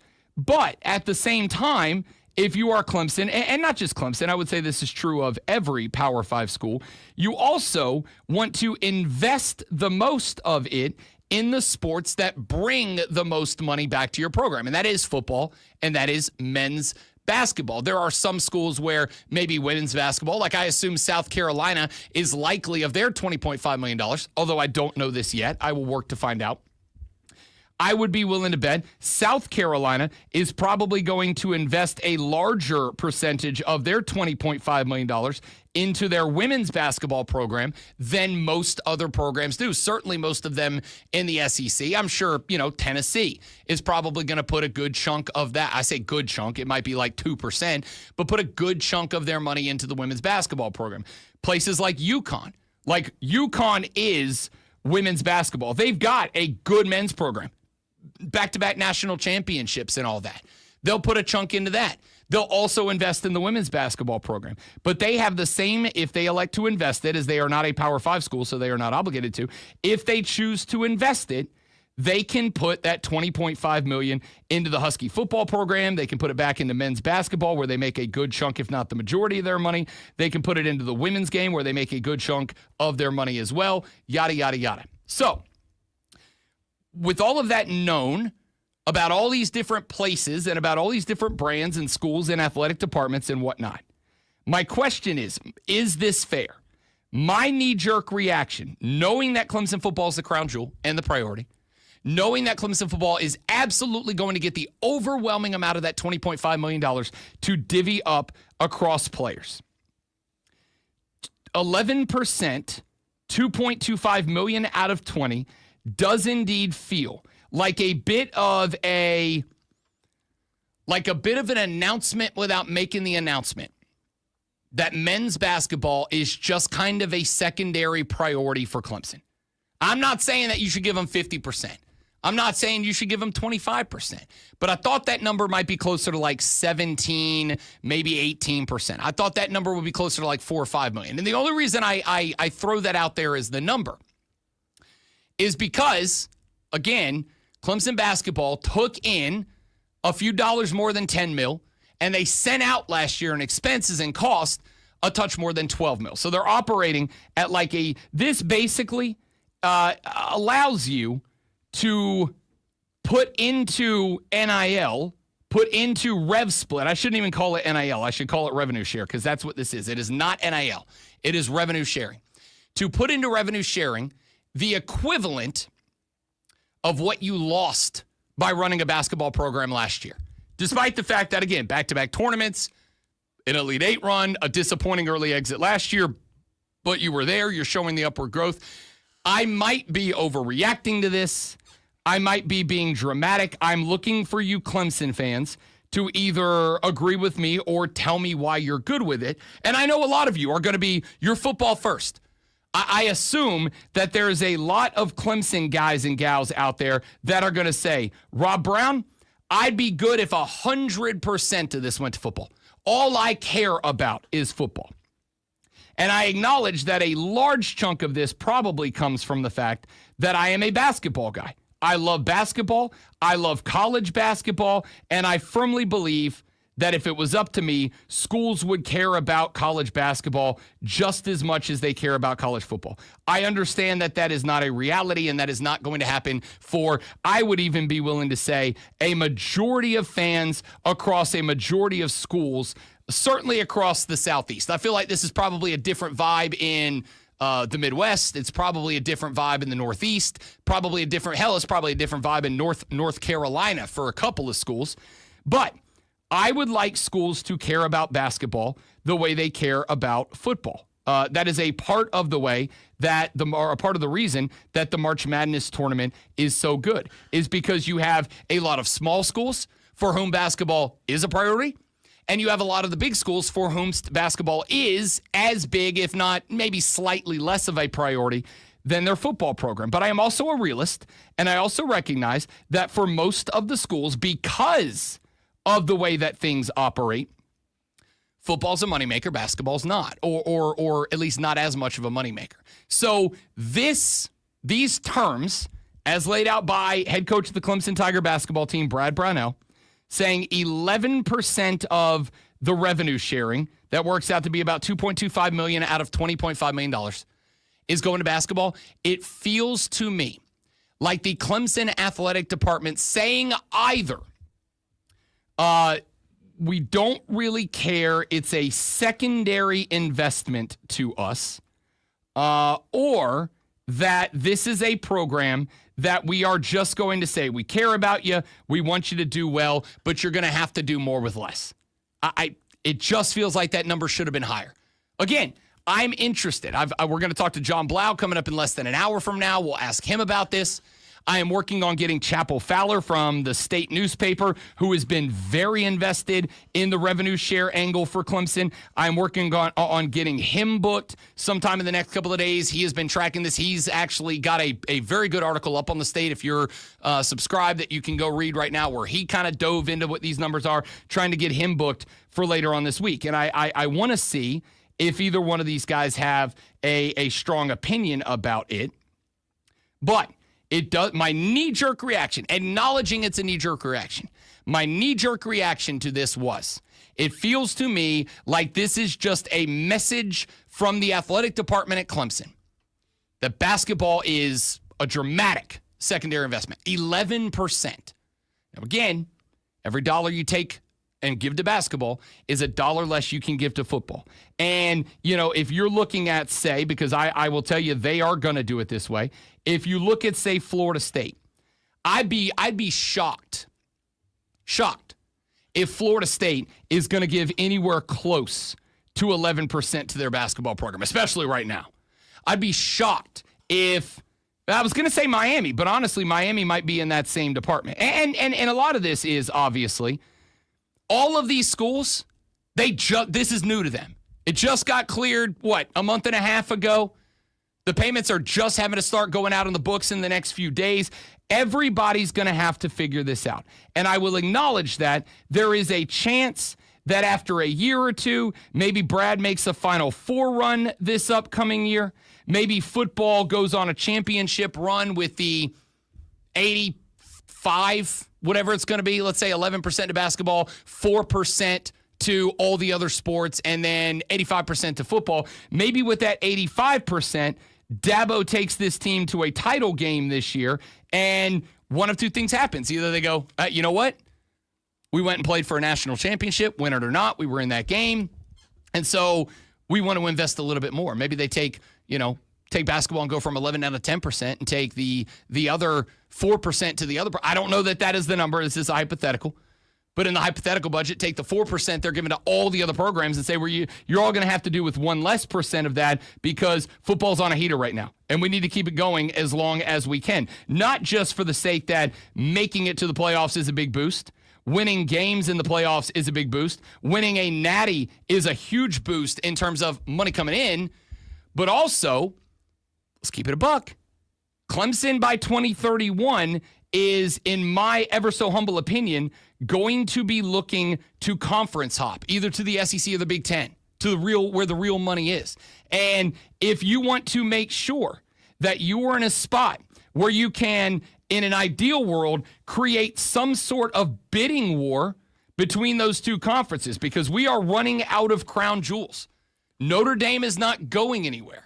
You basically have the top-notch teams in the ACC and the top-notch teams in the Big 12 to decide who's going where. If that is the case, because out of the Big 12, I mean, what are we looking at right now as the big moneymakers in the Big 12? If Colorado football does well and Coach Prime signs an extension, maybe them. Utah is maybe in that discussion.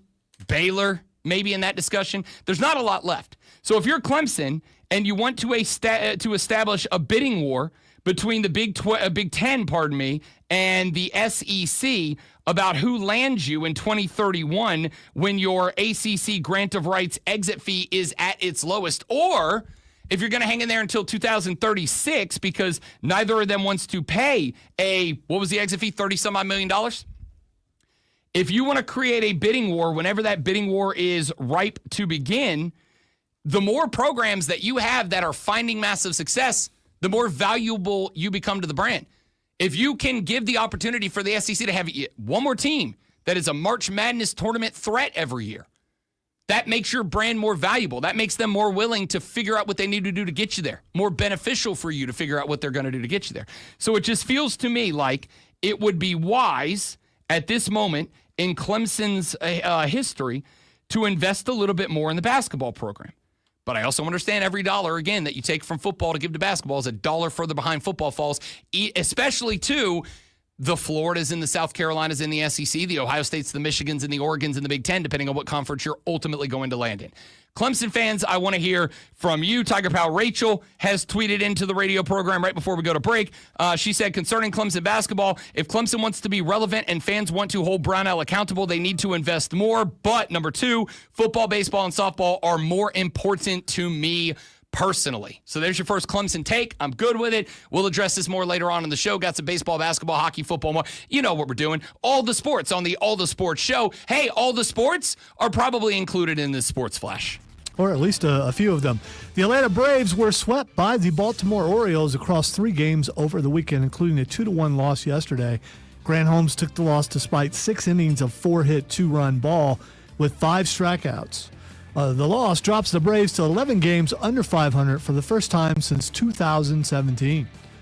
The United States men's soccer team came up a goal shy in the CONCACAF Gold Cup finals, dropping a 2-1 result to Mexico to earn the silver medal. The match was the last competitive contest the U.S. will play in until the World Cup starts next year. Carolina Hurricanes continue to add to their roster, signing forward Nick Ehlers to a 6-year, $51 million contract. The unrestricted free agent was the last big name on the market and spent 10 years with the Jets, recording 225 goals and 550 points across 674 games. Hour number 3 of the Rob Brown Show coming up.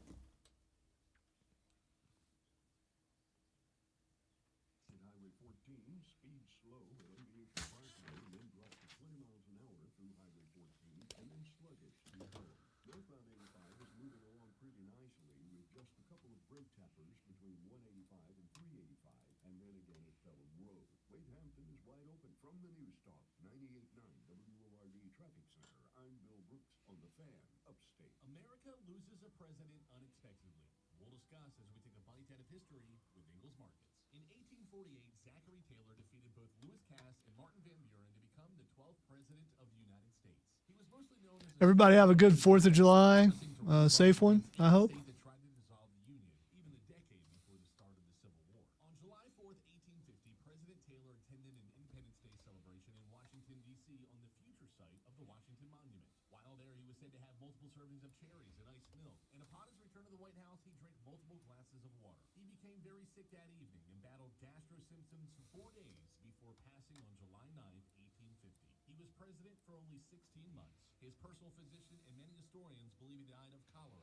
You know, doing nothing is not always a bad thing. Sometimes doing nothing is better. I realize you're recovering from surgery, Stephen, so you probably couldn't do a whole lot. But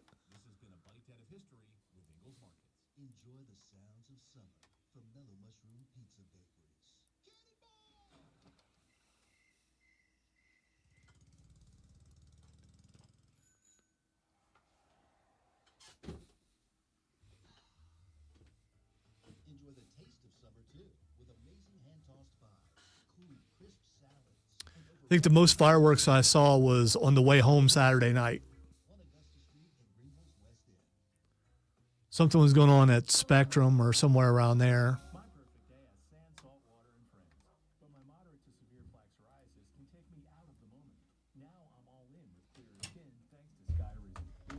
I also nearly died on the 4th. So, I mean. You nearly died? Oh, yeah. It's Fireworks Jason Pierre-Paul style? Oh, no. A grill accident. So, Lisa was grilling. We're trying to get she said she had a flare-up, so I went out to help with the flare-up.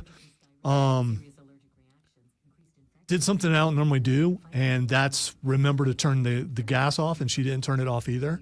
And I just thought the fire was down in the bottom of the grill. It was not. The hose caught on fire. The hose that leads back to the propane tank. When I realized this, it's basically a wick. Yeah. I mean, it's going back, and I'm like, okay, I had a water hose, and I'm like, I'm going to keep the water on this. You reach over and turn it off. And so, I don't know how accurate propane explosions are, like from movies, but it was pretty close to, it was about a foot away. And, I spent a good portion of the day trying to calm her down. But it was really, really, really close. All we got to do is replace the hose. I have no idea how it caught on fire. That's the thing. I didn't think that was possible either. But now I've seen it happen. And we probably both would have died, more than likely. I'm glad you didn't. Yeah, I'm glad I didn't either. I'm glad she didn't, for sure.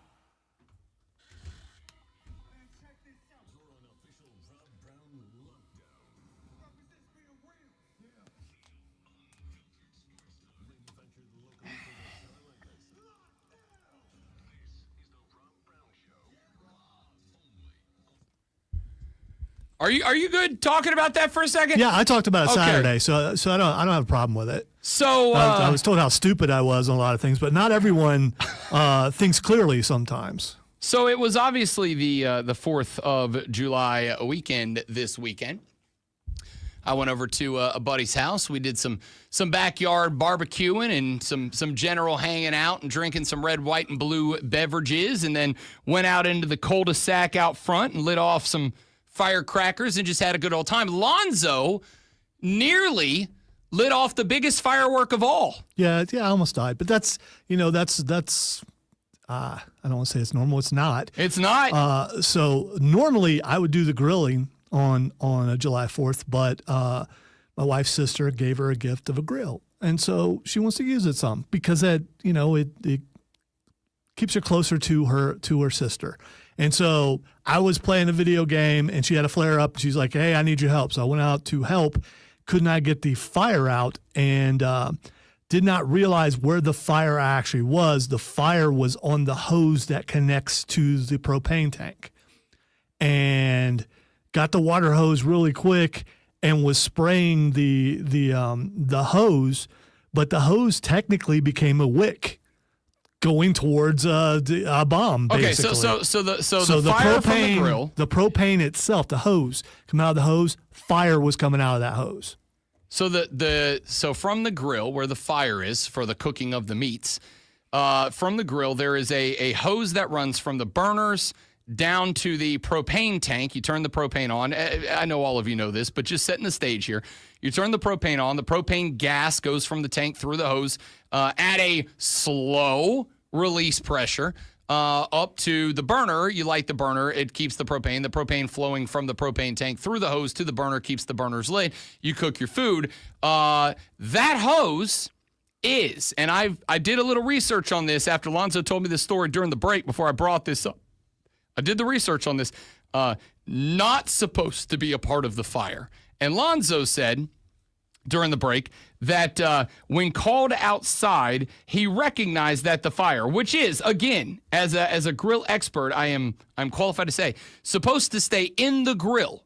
That's where it's supposed to be. Exactly. The fire was not in the grill. The fire was making its way along the propane-filled hose towards the propane-filled propane tank, and had it gotten to that point, Lonzo, and I assume most of Lonzo's house, would have likely celebrated the 4th of July in like the most Jason Pierre-Paul way. Well, and there's a trees back there too, so it would have been.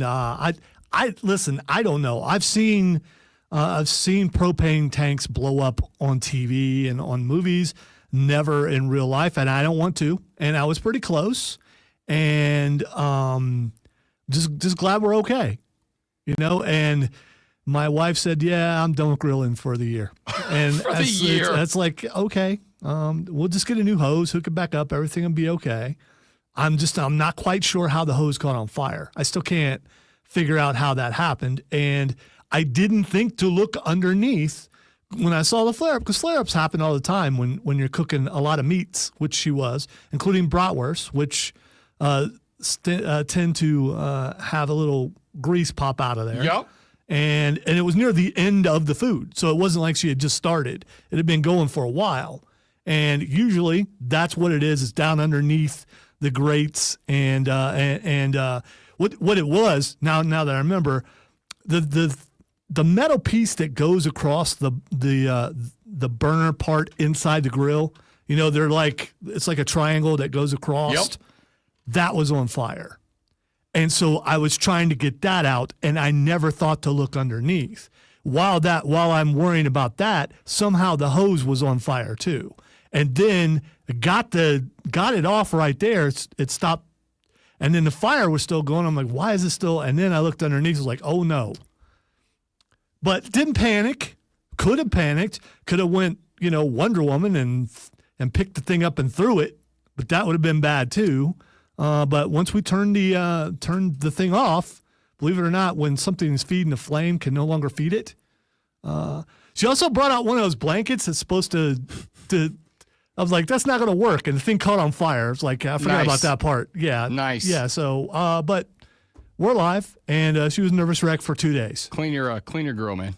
You got to clean the grill. The grill was. Or was this the first usage? No, it's only been used a couple times. The grill was not dirty. It's some. Here's the thing. We have had in the past rats inside the grill. We've had possums inside the grill. We've had other animals that got somehow inside the grill. This was, that was my first thought. I was like, oh no. But the grill had been going for a while. She'd been grilling for 25 minutes or something like that. So it wasn't it's just a lot of things happened at once. And didn't panic, but the thing that I should have thought of first, I thought of last. I wasn't the only person out there, but still, it's the thing I should have thought of first, and I did not. Well, we are going to. So always turn the gas off. That's the first move, and I did not do that. Do not turn it on until you are ready to bring your grill up to temperature. And the second that your delectable meats are done, turn that gas right back. By the way, food Lesson still turned out good. Had to finish the brats in the air fryer. It's not a bad way to do it. Because they were almost done. Yeah. And the air fryers finished off in a couple minutes, and they were still excellent. It's not a bad way to do it. I have finished off burgers in the fryer once or twice before. It's not awful. It's not the best way to do it. Grill's still priority, but it's not a bad way to do it. I don't know why this stuff happens. If your other option is your grill explodes, it's a pretty good second option. It just does, and it wouldn't be unusual for something to blow up in Gray Court, but luckily it didn't. Corn Chip texts the show. He said, my wife lit off what she thought was a dud Roman candle this weekend and put it down on our water can to cool them off. I noticed the fuse still lit and shot off one of the buckets, so I had to grab it and shoot off the rest of those shots. The last thing I said on Friday was if you are going to, and I am one of these people, me and buddy Andrew, P1 Andrew of the show, we're our demolitions experts on Friday night with the fireworks. If you're going to do that, please be careful, all right? And if you know for a fact that somebody's not your fireworks guy, just say, hey, point out the one you want to see, and I'll take care of it for you, all right? Because the last thing we need is for ERs across these great United States to be filled up with people who are missing body parts. Well, and unfortunately, there were incidents like that, as there are every year, of people I'm sure going poorly with fireworks. One of the today, well, I should say Saturday was one of the worst days of the year annually for social media because it was just filled with people who are filming fireworks and then they film the moment that their buddy blasted off 2 or 3 digits and ends up having to go with the club hand on the pass rush. Although it's bad. I did see this morning this dude set up a firework behind himself. And as it goes off and the smoke starts, he starts doing the Batista thing. It was really good. It was. We tried to do one with the like one of the not like a sparkler, but like the box where it like throws up the sparks.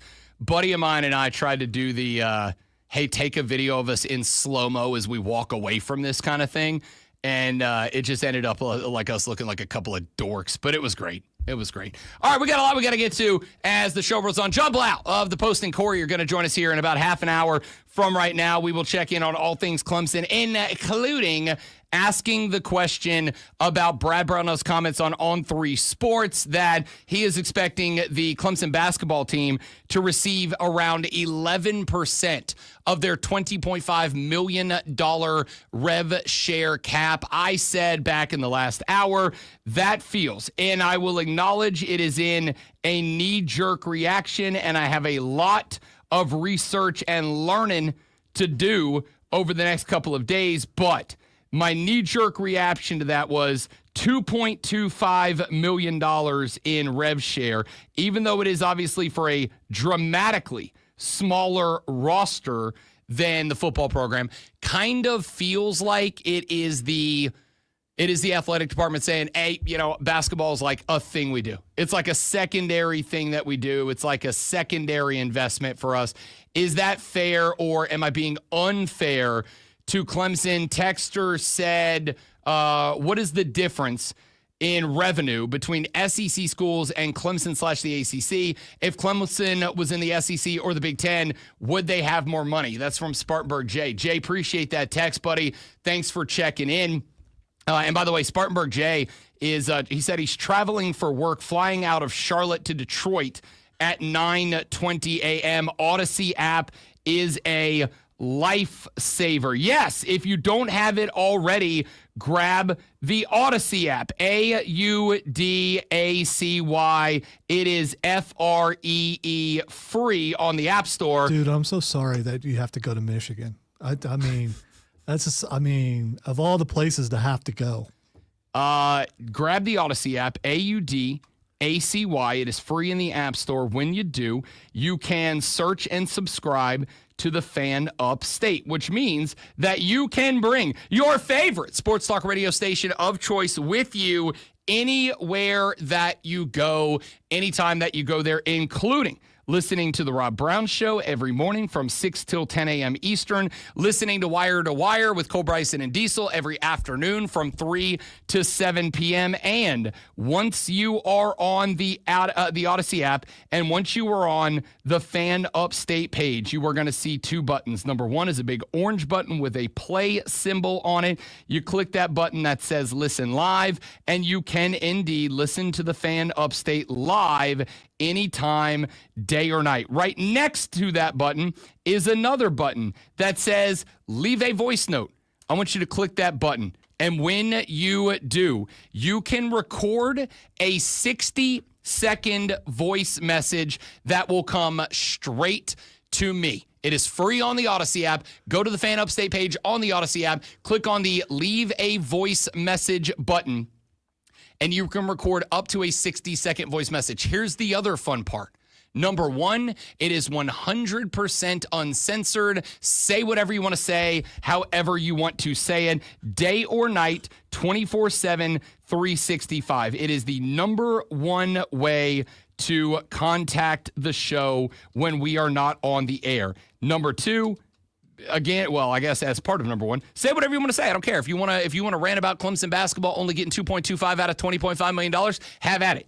If you are out and about and you hear a hilarious joke or something really funny happens to you at your favorite baseball team's game or whatever, go to the Odyssey app, leave a voice note. I will edit them as is required by the Federal Communications Commission, and I will play them and react to them live on the air. In fact, later on this week, I have been playing with over the weekend, probably on Thursday, I am going to start doing, and you can go ahead and start leaving your voice notes for this right now. On Thursdays, I am going to start up a segment that is 100% dedicated exclusively to playing and reacting to your voice notes on the Odyssey app. All right? So you will have a segment on Thursdays along with Fight Club at 9:20, which I definitely never will forget and never have.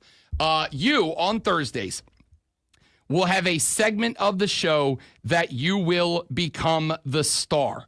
And all you have to do is go to the Odyssey app, AUDACY, click on the Leave a Voice Message button, and leave an up to 60-second voice message. They come straight to me the night before. I mean, I do this every day, but the night before on Wednesday, I will go pull them. I will put them into the computer. I will cut them up and beep them as is necessary. And then you will have a segment on Thursdays that is just about you and what you want to get to. AUDACY, that's the name of the app. Get it. It's free. Go to the website or go to the Fan Upstate page. Click on leave a voice message. Leave a 60-second voice note of anything that you want to get to, anything that you want to discuss, and I will get to them in our very first segment, which I have not named yet, coming up on Thursday. All right, coming up in this hour of the show, as we mentioned, John Blau here in about 25 minutes from right now. We will ask him about everything going on right now in Clemson. We will also get his thoughts on Brad Brownell's comments about the 11% of the rev share coming to him. When we come back here in just a minute, speaking of knee-jerk reactions, I had a knee-jerk reaction that I saw to a video that was making its way around the Carolina Panthers message boards over the weekend. The video is, of course, of America's favorite football player, Xavier Legette. And it is a football video. But I watched this football video, and even though it is XL, not wearing gear, not wearing pads, just shorts and gloves, when I watched this video, my knee-jerk reaction, because that's what we're doing on a Monday, knee-jerk reaction Monday, my knee-jerk reaction is, the league might be in trouble. The rest of the NFC South might be in trouble. And I'm going to tell you what I saw, and I'm going to play that video for you on our live stream. So if you want to see it, you want to react to it, go to facebook.com/thefanupstate, the Fan Upstate on YouTube, The Rob Brown Show on Facebook, on YouTube, and on Twitch. And we'll hit that hard when we come back on The Rob Brown Show in the Fan Upstate.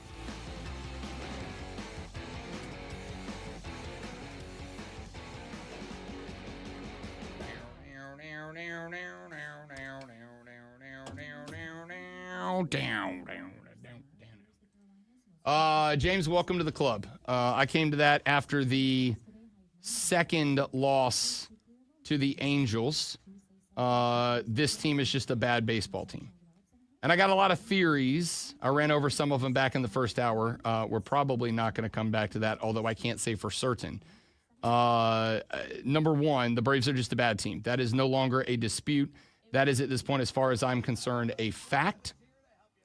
Number two, I think the reason that nothing's going to change is, I don't want to say misplaced loyalty, but I think loyalty that has gone a little too far. All right, give me just a minute. We'll be right back.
That was interesting. That's the first time I paid.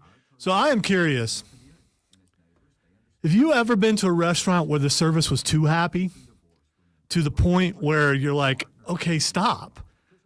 How you guys doing? Everything's great. Hey, are you okay? You need anything? And then coming over, looks like you enjoyed the food. You need anything? And it's just almost like, okay, leave me alone. Let me eat. I mean, maybe it was my attitude, but it was to the point where it almost got creepy. And this was not Chick-fil-A. I'm just going to point that out. I am totally fine with unbridled joy. I think some servers get overbearing. Like, you can give me some time. Like, I don't Okay, need to this check it was, in. by the way, fast food. I get it. I got nothing for that. Yeah, I get it somewhere else because you're fishing for a tip, Yeah. and which is fine. But this was fast food, and it's just like, okay. And this was not. You could tell when people are trained to be nice. Yeah. They generally, everyone in there was happy. And Yeah, I there's a was not difference unhappy between- when I walked in, but I was very cynical, which is not usual for me. So There's a difference between nice and fraudulent. I can tell when you're faking nice. And that will aggravate the crap out of me for some. this was like, did I walk into a place run by a cult? I mean, 'cause everyone is just way too happy. This is creepy.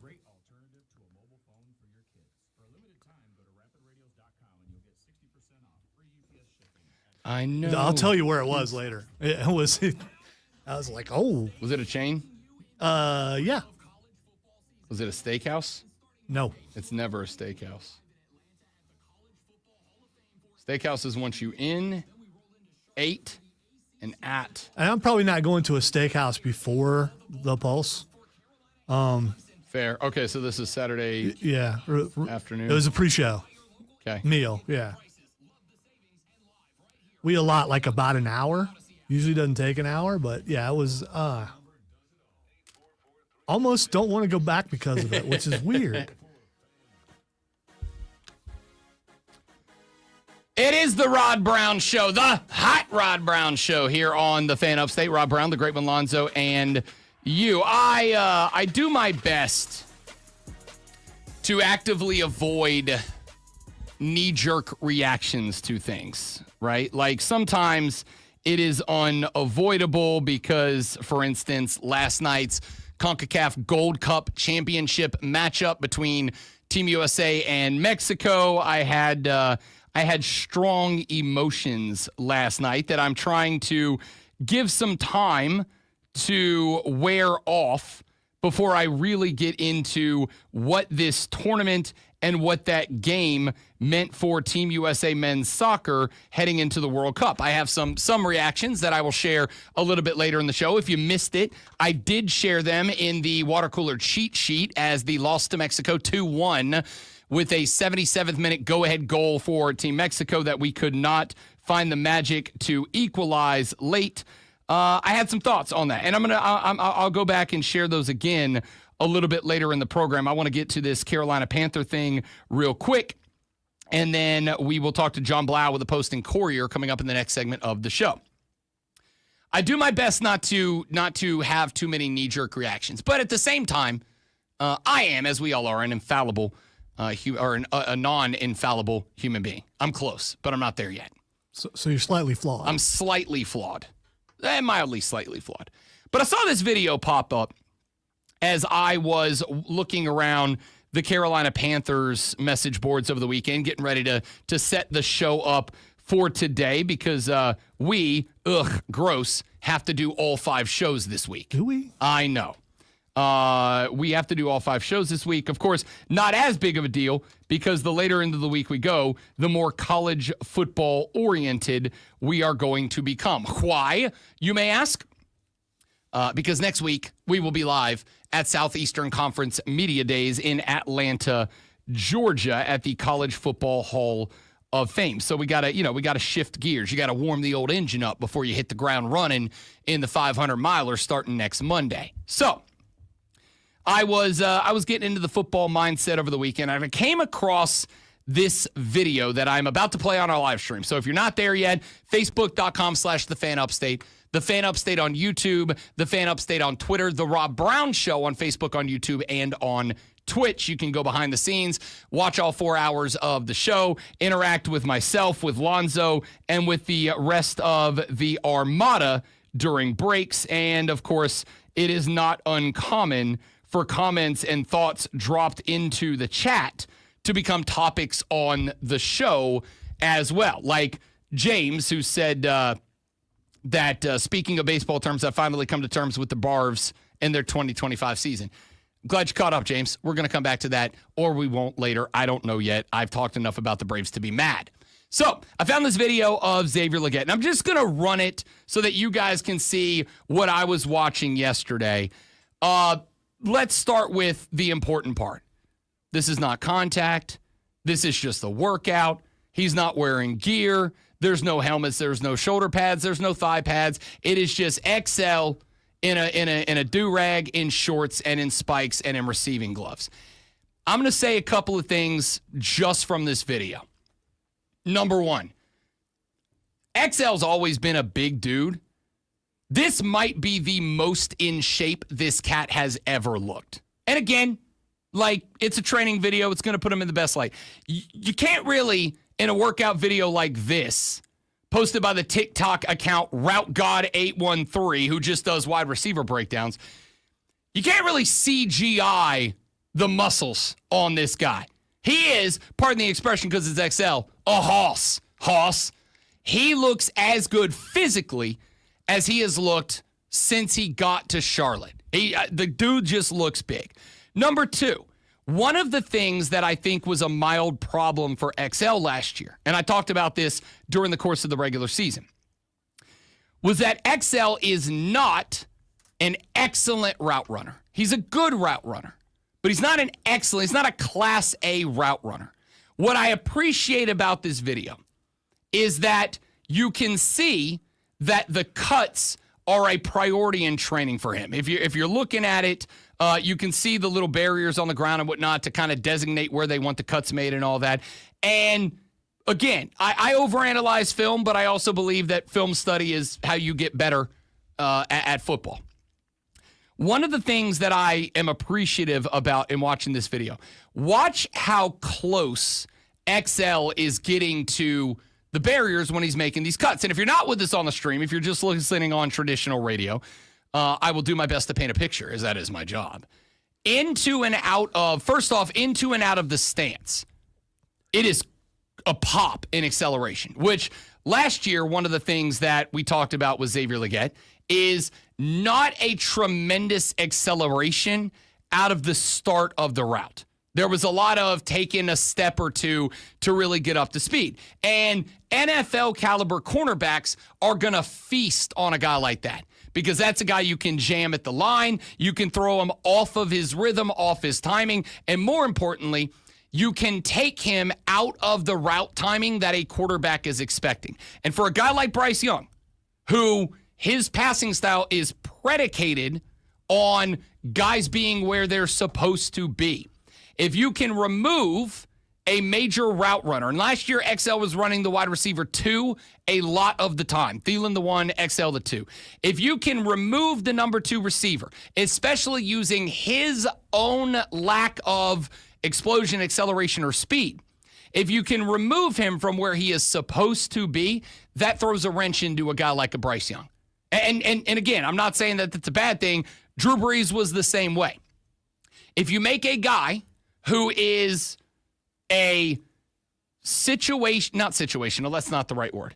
If you take a guy who is based on precision and accuracy and timing and rhythm, and you can disrupt that by removing a receiver from his route pattern. So he looks up, he's looking for the X is covered, the eyes float to the Y. He is not looking to find the white jersey or the blue jersey or the silver jersey or whatever and hit them. He's looking to a spot with the expectation that the white jersey, the blue jersey, the silver jersey is going to be in that spot, in that area. And then he's going to determine, all right, I need to lead him. I need to throw it up. I need to throw it out front, whatever. In the cuts that XL is making in this video, number one of the things that I'm looking at, it is very clear to me that he has worked on getting out of the starting stance quick. In fact, if you watch a lot of these, some of the videos or some of the clips in this video, he is in a wide receiver position, but he's got his 2 feet together. And when it's time to start the route, he throws those feet out and then pushes into the break. What that forces you to do is when you train your body for that right foot or that left foot, whatever foot is your lead foot there, when you train that foot to go out and to start right on contact, then it gets used to, your body, that muscle memory gets used to, foot contact means go. You train it to bang out of that cut or out of that break out of the stance. The second thing is, you'll see in a couple of these spots, you are seeing XL start from a knee. Same kind of situation. As soon as you get up right there, in fact, if you're watching the video, I'll replay that spot a couple of times. He's starting on that knee. He gets the call. It's up. And watch that weight transfer. It all goes to the right foot, 100% of the body weight, which means 100% of the muscle load is on that right thigh. That's bang, that's get out of that break. Then it's plant the left foot and you're go. And by step 2, you are either at full speed or getting close to it. The last thing that I am seeing out of this, like I mentioned, it is foot on the break spot. That is precision route running. That is make sure that if it's a 5 and in, you're hitting that 5 and you're planting go. That is something that a quarterback like a Bryce Young is going to live and die by. You add that on top of the fact that the dude looks as big physically, in shape, cut, right? Like there's no body fat here. This is a muscular dude. You add that, the body stature looks good. He's working on explosion out of his starting stance. He's working on the precision route running. And I understand that, he probably ran 600 routes this day. And they are not going to post a highlight video of XL dropping the football. But I want you to look at how he's catching the football in this spot. The hands are out.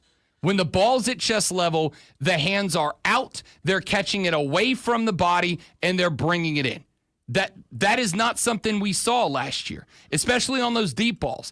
XL was a dude last year who was trying to catch the football off the chest. He was catching with the hands close to the body.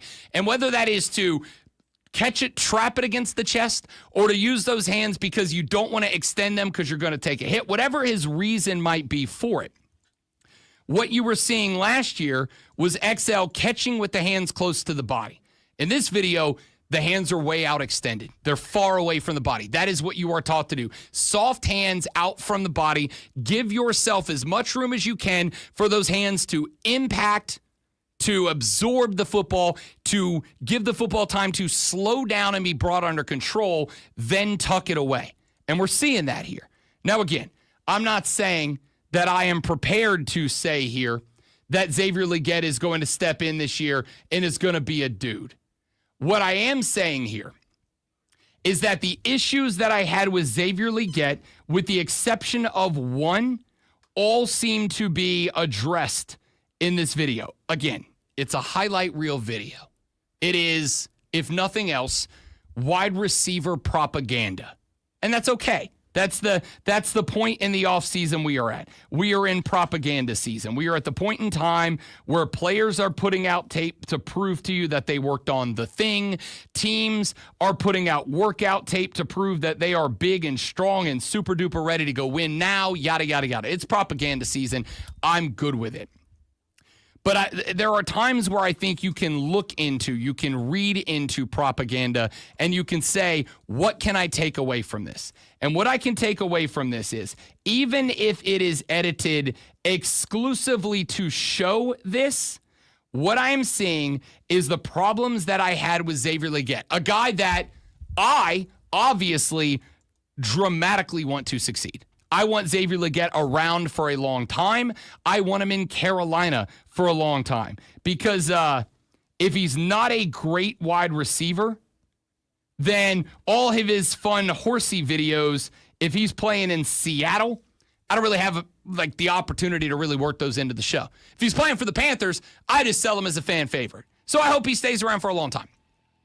I had a couple of problems with him last year. Number one, case of the dropsies. Is that fixed? We won't know till we play football. We won't know until 2 weeks when camp starts up. We won't know until, 4 weeks when the preseason rolls around, assuming we get to see a lot of him.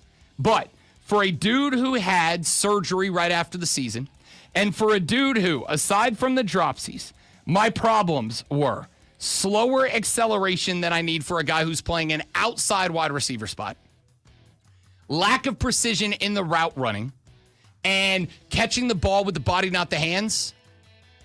In this workout propaganda video, it seems like all these things are being addressed. In this workout propaganda video, it seems like all those issues are being worked on as we speak. And if that's correct, and if that's true, and all these things are corrected by next year, the rest of the NFC South better be on notice, because if BY is trending up and XL's working on those things, that could become a deadly 1-2 on the outside.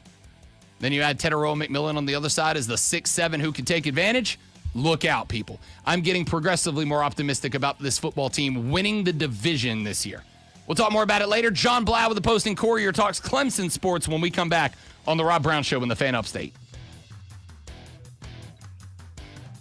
All right, dudes, we're going to step away to get John lined up. Y'all stay right there. We will be right back. Don't go nowhere.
It is 8:40 a.m. on a Monday morning. And that means it is time to head to the phone lines and welcome in a young man who covers the Clemson Tiger Athletic Department for the Post and Courier. He is John Blau, kind enough to give us some time every Monday to talk a little Clemson Tigers. John, welcome back to the show, big fella. How we doing?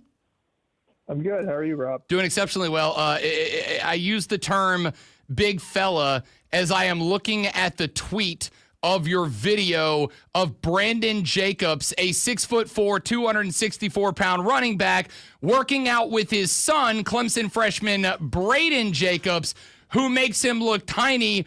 Dude, that's a couple of big dudes. Yeah. Obviously, if you remember Brandon Jacobs playing for the New York Giants back in the day, he was a guy that, he got any amount of steam going in the hole, you were going to have to go for the ankle. So that was a giant running back. And his son, who's a freshman offensive tackle at Clemson, is 6 foot. I think he's 6'8" now, is what Braden said. I think he's grown to 6'8", and he's 320 pounds. And it was just interesting. I saw that workout video they posted, and I've never seen the side-by-side where it just contrasts just so well how much bigger proportionally Braden is in every single way than his dad. And so he's an absolutely humongous human being, and I'm assuming he'll be the first person off the bus for road trips in the next couple of years, maybe even this year. I was going to say, I don't really have a take other than he's a freshman and he's big as hell. That's really all I got for it now. I'm intrigued to see what the dude looks like in his, I'm assuming, 5XL jersey when he pulls it on for the first time. Yeah, I mean, we saw him in the spring game. He actually had to play some left tackle, start at left tackle because, Tristan Lee was out for the spring game. He held his own against some of the better defensive ends for Clemson. I don't know if he's going to play a ton this year because, obviously, Tristan Lee, Blake Miller, a bunch of other guys, veterans in that room. But he's obviously a very highly touted guy. I think Dabo Swinney said he might be the most talented tackle we've ever signed. And obviously, if you got the genes of a former NFL running back, plus you're, again, 2-3 times X as big as he is, you have potentially be a very good offensive lineman. So it's going to be interesting to follow his career over the next handful of years, if he even makes it a handful of years at Clemson. All right, let's talk football here for a couple of more minutes. John Blau from the Post and Courier joining us here on the Rob Brown Show and the Fan Upstate.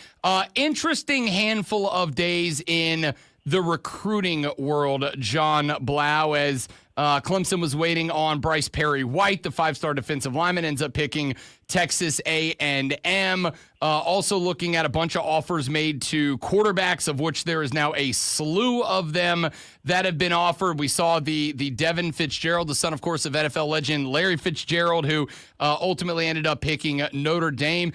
Kind of, if you don't mind, give me just a kind of summary of where we are with recruiting, with signings, with the big names that Clemson fans may have been locked into or should be getting locked into moving forward. Yeah, I mean, the recruiting cycle's somewhat winding down here. I mean, Clemson has over 20 commits. I don't think the class is going to grow more than maybe a handful of more guys. But obviously, like you said, Bryce Perry Wright was a big target for them. A 5-star defensive end. They were a lot of the chatter leading up to this week was that Clemson had an edge in that recruitment. Texas A&M ultimately wins out. Obviously, everybody then starts rumoring about, was it money, what was it? But the big thing was that he said on the live stream that Texas A&M, he thinks under Mike Elko is going to become the new D-line U. Which upset a bunch of Clemson people. DeQuan Bowers, who's an assistant coach on the staff now, even replied to say there ain't another D-line U. Check the stats, all that. So, there was a little bit of consternation about that. Obviously, not a player, not a prospect they wanted to miss on. They only have one other defensive end. Actually, I have 2 defensive ends. One's a 4-star, Dre Quinn, and J.R. Hardrick, a 3-star. So they were really hoping to get that 5-star in there to kind of solidify things. But they'll have to move on, find somebody else at that position. And then, like you mentioned, Devin Fitzgerald, he ends up going to Notre Dame. That's the son of Larry Fitzgerald. So a couple of misses here of late. But still a pretty good class. Obviously, it's still one that ranks inside the top 10. I don't know if it'll be top 10 at the end of the day just because some other programs are going to add some kids, but it's still a pretty good class. It's just obviously, again, you would have liked to have gotten that 5-star to kind of solidify it. One of the things that you put up on your X account, which folks can follow at John Blau, JON_BLAU, was and I know we're a long way from it, but the class of 2027, what I believe 4 quarterback offers out to 4-star quarterbacks right now. It's obviously going to be an interesting year next year once Cade Klubnik makes his way to the National Football League, as I believe he is going to, and be a first-round draft pick.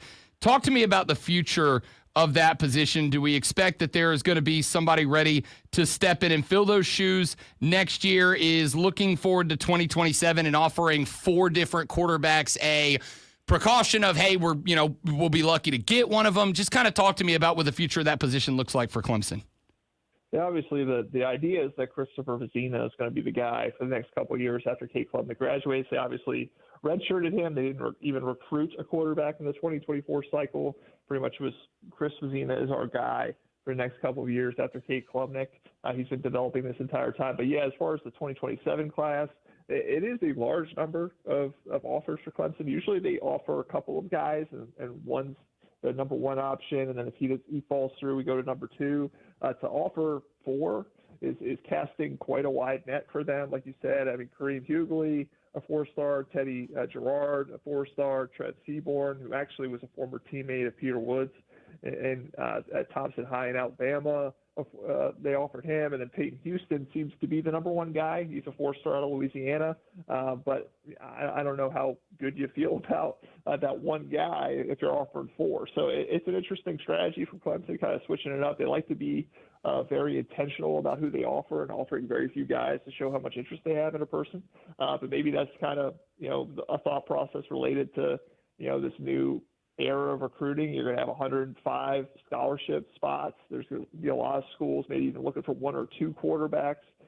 Maybe the market's a little bit more competitive, and obviously the NIL factors too and rev share. So maybe the idea is to expand the board a little bit, make sure they're covering their bases so they don't strike out, and hopefully at least get one of these guys. I don't think they're going to get 2 4-stars to come into the same quarterback room, but to at least get one of these guys, and then maybe if you're trying to get 2 quarterbacks in a class, get some 3-star that might be willing to come in and develop.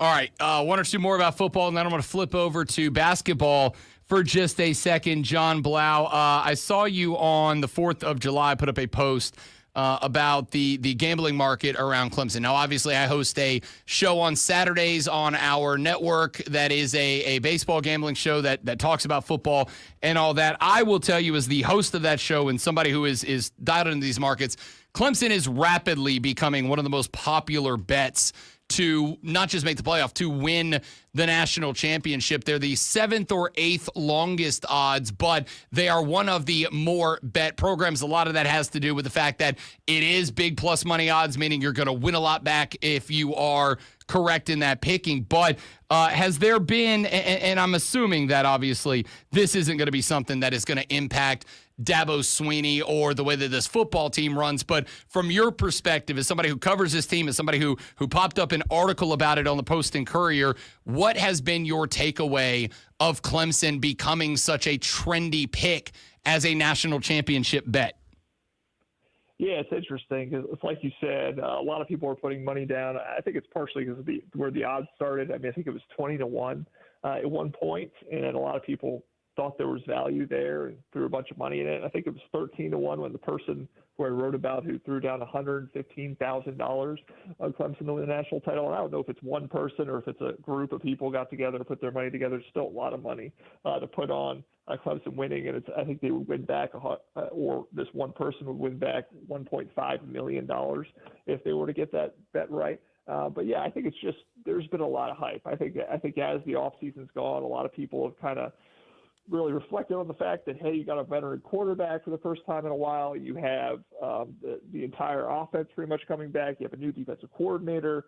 And if you've been following Dabo Swinney, obviously he's got this slow cook method of developing these teams. You're probably going to have your best chance of winning a national title 1 out of every 3 or 4 years, just because of the way they're not heavy in the transfer portal. They develop their guys I think a lot of people are looking at this Clemson team and saying, if Clemson's going to win a national title, if Dabo's going to do it, it's this group. And so I think that's why they've become so trendy. Like you said, I don't know if, the players themselves, Dabo Sweeney, really care, but there definitely are high expectations. I mean, it's going to be interesting to see. I mean, if there's any fall off, or if they trip up against LSU, if they trip up at Georgia Tech or at Louisville. I mean, there's a bunch of opportunities to trip up, kind of what the level of disappointment will be, not only from Clemson fans, but people that have bet on them, because, again, there's such high expectations. But obviously with the playoff being expanded, you can lose a game or two, still make it, win the ACC, you're good.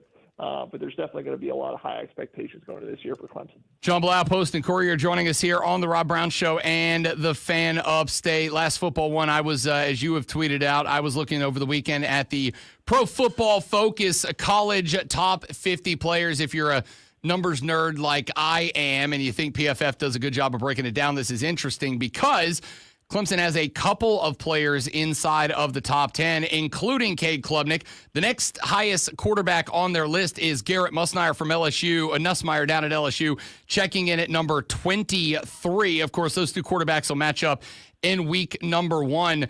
I think it says something about the fact that Clemson doesn't just have a couple of players in the top 50, but a couple of guys inside that top 10 from people who spend a lot of time putting these numbers together, John Blau. Yeah, obviously Klubnik, we talked a lot about him in terms of the massive jump he took from sophomore year to junior year, and I think a lot of people are expecting another jump from junior year to senior year. It's kind of a little bit of projection there in terms of him maybe being the top quarterback in this class. It'll be interesting to see if he lives up to that. But, Peter Woods is a guy that a lot of people forget about just because obviously he was playing a little out of position at defensive end, also at defensive tackle. Not all of us are sitting there watching the end zone cam of the coach's film to see kind of the destruction that he's actually doing in there. But a lot of these, guys who watch tape, they pop it on and they're like, whoa, who is this guy who looks like the Hulk out there, just kind of throwing people around? And obviously very talented player. And so he's in that top 10, like you said. I think TJ Parker obviously was incredibly productive last year at defensive end. So, again, Tom Allen with those two guys to be able to play around with, and then Sammy Brown, a linebacker, just so much talent on that defense. And then Avion Terrell, I think, is a guy that's been on a bunch of lists as well. One of the more impactful corners out there. I don't know if a lot of guys are even going to throw at him, so it's going to be interesting to see how Ashton Hampton opposite him plays in his sophomore season. You hope if you're a Clemson fan, there isn't a sophomore slump there. But, again, just so much talent across the board. It kind of makes sense, going back to the gambling question, why so many people are throwing money down on it, because you got PFF and you got ESPN Bill Connolly looking at returning production, and you just everywhere you turn, there's people talking about how talented this Clemson team is, and they just got to get the most out of that talent. All right, John Blau, last one, and we'll let you get back to it. On3 Sports posted an interview over the weekend with Clemson basketball coach Brad Brownell. Brad said that he is expecting the basketball team to get around 11% of that $20.5 million rev share cap. That would work out to about $2.25 million. Brad said that he is also expecting some of his ACC foes to receiving as much as 20% of that $20.5 million rev share. I'm not going to poison the well with my take on what that was. I just want to ask you for yours. What was your thought, your response, your knee-jerk reaction to Brad Brownell saying that not only does he expect 11% of that 20.5, but that he expects it to be slightly more than half of what some other schools are going to be giving their basketball team? It's not surprising. I mean, we've known that football is going to get the lion's share of this because they want to make sure football is able to be competitive with the Ohio States, the Alabamas, all these top programs in the country. And if you're Clemson, that means distributing by the amount of revenue that the programs bring in. And Clemson football is probably in the 82-83% range. And so if you're going to give something to women's basketball and other sports, again, a tiny sliver, men's basketball can't, take up that much. And so 11% kind of is what it is. And not only are they going to be dwarfed by some of the other schools in the ACC, obviously more basketball-focused schools, maybe like a Wake Forest or something like that. I actually don't know off the top of my head which ones they're going to be, but I'm sure there's going to be some of those. The Big East in particular, I mean, look at those programs that don't have football really to share with. they're going to give 20%, 25%, who knows, to basketball. So they're going to be at a huge advantage there. And I mean, this goes back to what I wrote about with Clemson Ventures a week and a half ago, just in terms of, they're hoping that there's going to be more marketing deals, advertisements, that maybe they can, kind of close the gap there, because it's not just rev share. It's also about third-party NIL deals with corporations that you're able to place your athletes in. Maybe they get some more money for NIL there. But yeah, they're definitely going to be at a competitive disadvantage. They're going to have to be savvy. They're going to have to be able to pick up on some players that some of these other schools aren't going to, or you have to offer something that other schools aren't offering, which if you're continuing to get to the NCAA tournament, you're continuing to be one of the top teams in the ACC, maybe they'll be willing to take a little bit of a pay cut to come to Clemson. But yeah, definitely a challenging situation for Brad Brownell, but one that's sort of necessary if you want to make sure the football is funded the way you want to fund it. John Blau covers the Clemson Tigers for the Post and Courier. You can check him out again on X at John_JON_BLAU. Kind enough to talk to us every Monday at 8:40 a.m. John, my man, as always, appreciate the time, brother. Let's chat again soon, like next week. Sounds good. You got it. Rob. John Blau, Post and Courier. We appreciate his time. As always, Clemson fans, your reaction. 844-326-3663. Texter says, you've got to stop pronouncing Courier like that. Like C-O-U? Courier? Courier. Courier? Courier. Tournament? Sports Flash. Sorry, Sports Flash. No, Sports Flash. I thought that was going to be funnier than it was. Yeah, there's no way to say sports anywhere other than sports. The Atlanta Braves were swept by the Baltimore Orioles across 3 games over the weekend, including a 2-1 loss yesterday. Grant Holmes took the loss despite 6 innings of 4-hit, 2-run ball with 5 strikeouts. The loss drops the Braves to 11 games under 500 for the first time since 2017. That's not good. The United States men's soccer team came up a goal shy in the CONCACAF Gold Cup Finals, dropping a 2-1 result to Mexico to earn the silver medal. The match was the last competitive contest the U.S. will play in until the World Cup starts next year. The Carolina Hurricanes continue to add to their roster, signing forward Nick Ehlers to a 6-year, $51 million contract. The unrestricted free agent was the last big name on the market and spent 10 years with the Jets, recording 225 goals and 550 points across 674 games.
Call QC Kinetics for your free consultation, 864-448-3772 in Greenville and in Asheville, 864-448-3772. That's 864-448-3772. This is Joe Cordell of Cordell & Cordell.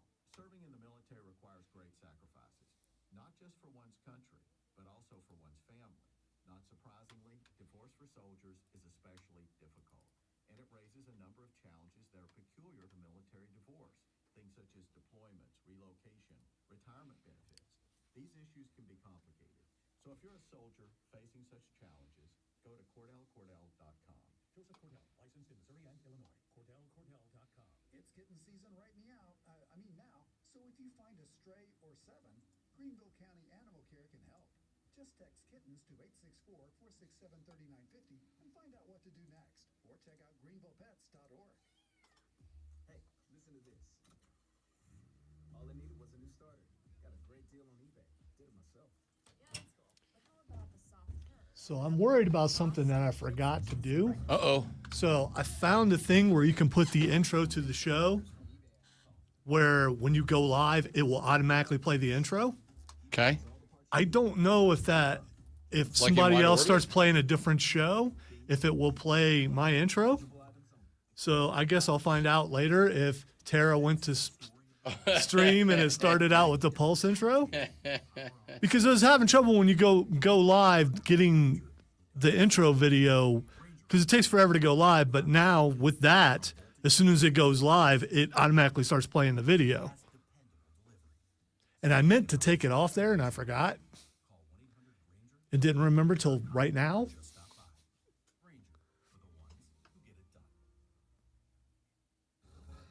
See if I get an email or someone stops by the office or something, or if Tim comes and tells me. If not, I'm just going to believe that it was okay. I just assume everything's okay until I'm told it's not.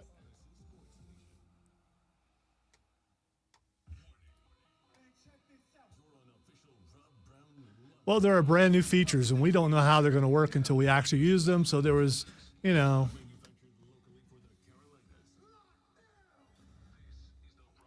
was all right, Stephen, but I do always appreciate your support.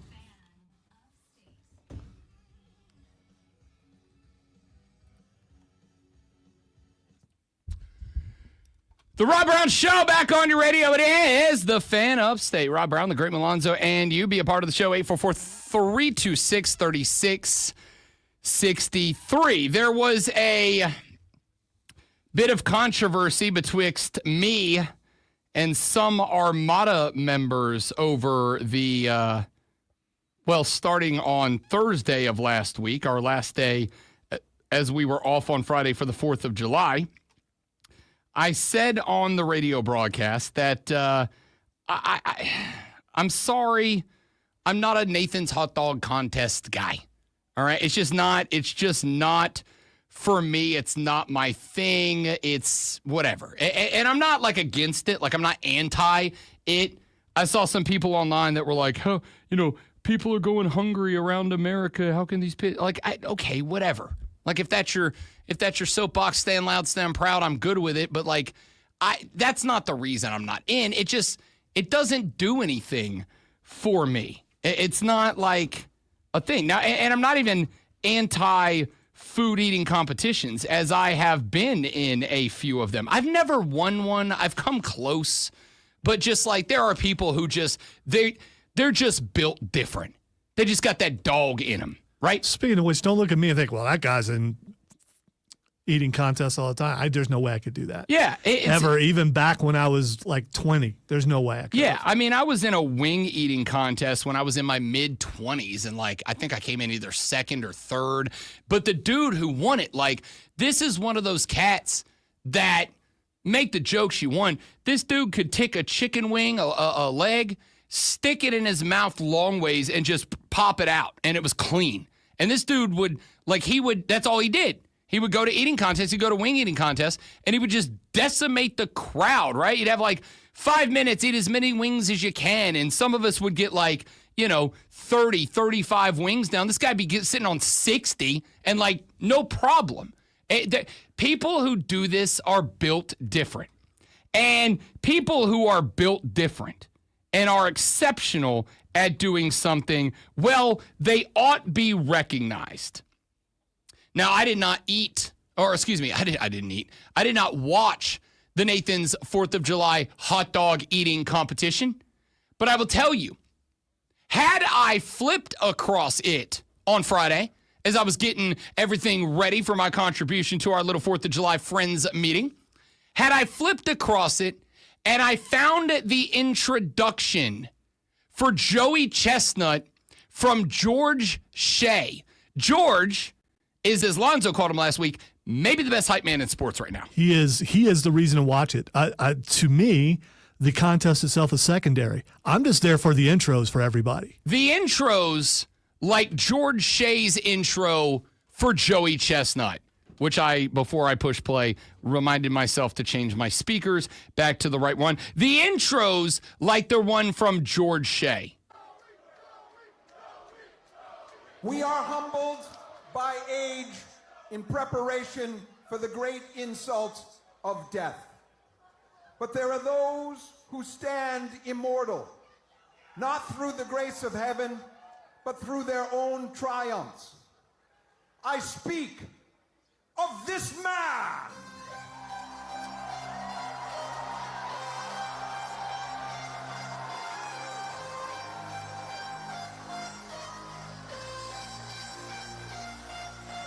Formed from the shards of shattered angels, wielding the white sword of righteousness, standing as quiet as truth. Ladies and gentlemen, while we must all face the dark mountain of night, forsaken and forlorn, alone in the ruins of our own minds, he will never fail or falter, for he defies the ministers of our faith and the limitations of our birth. And he will not stop until he stands side by side with the gods, his glory is strung like beads of light to adorn the arc of history itself. Joey Chestnut! I am sorry, Buffer Brothers. You're out. George Shea is in.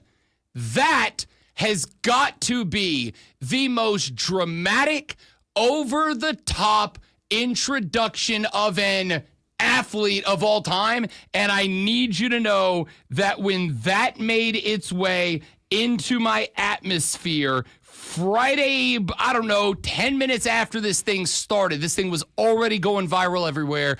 When this intro made its way into my circle, I stopped everything that I was doing to watch it like 3 times.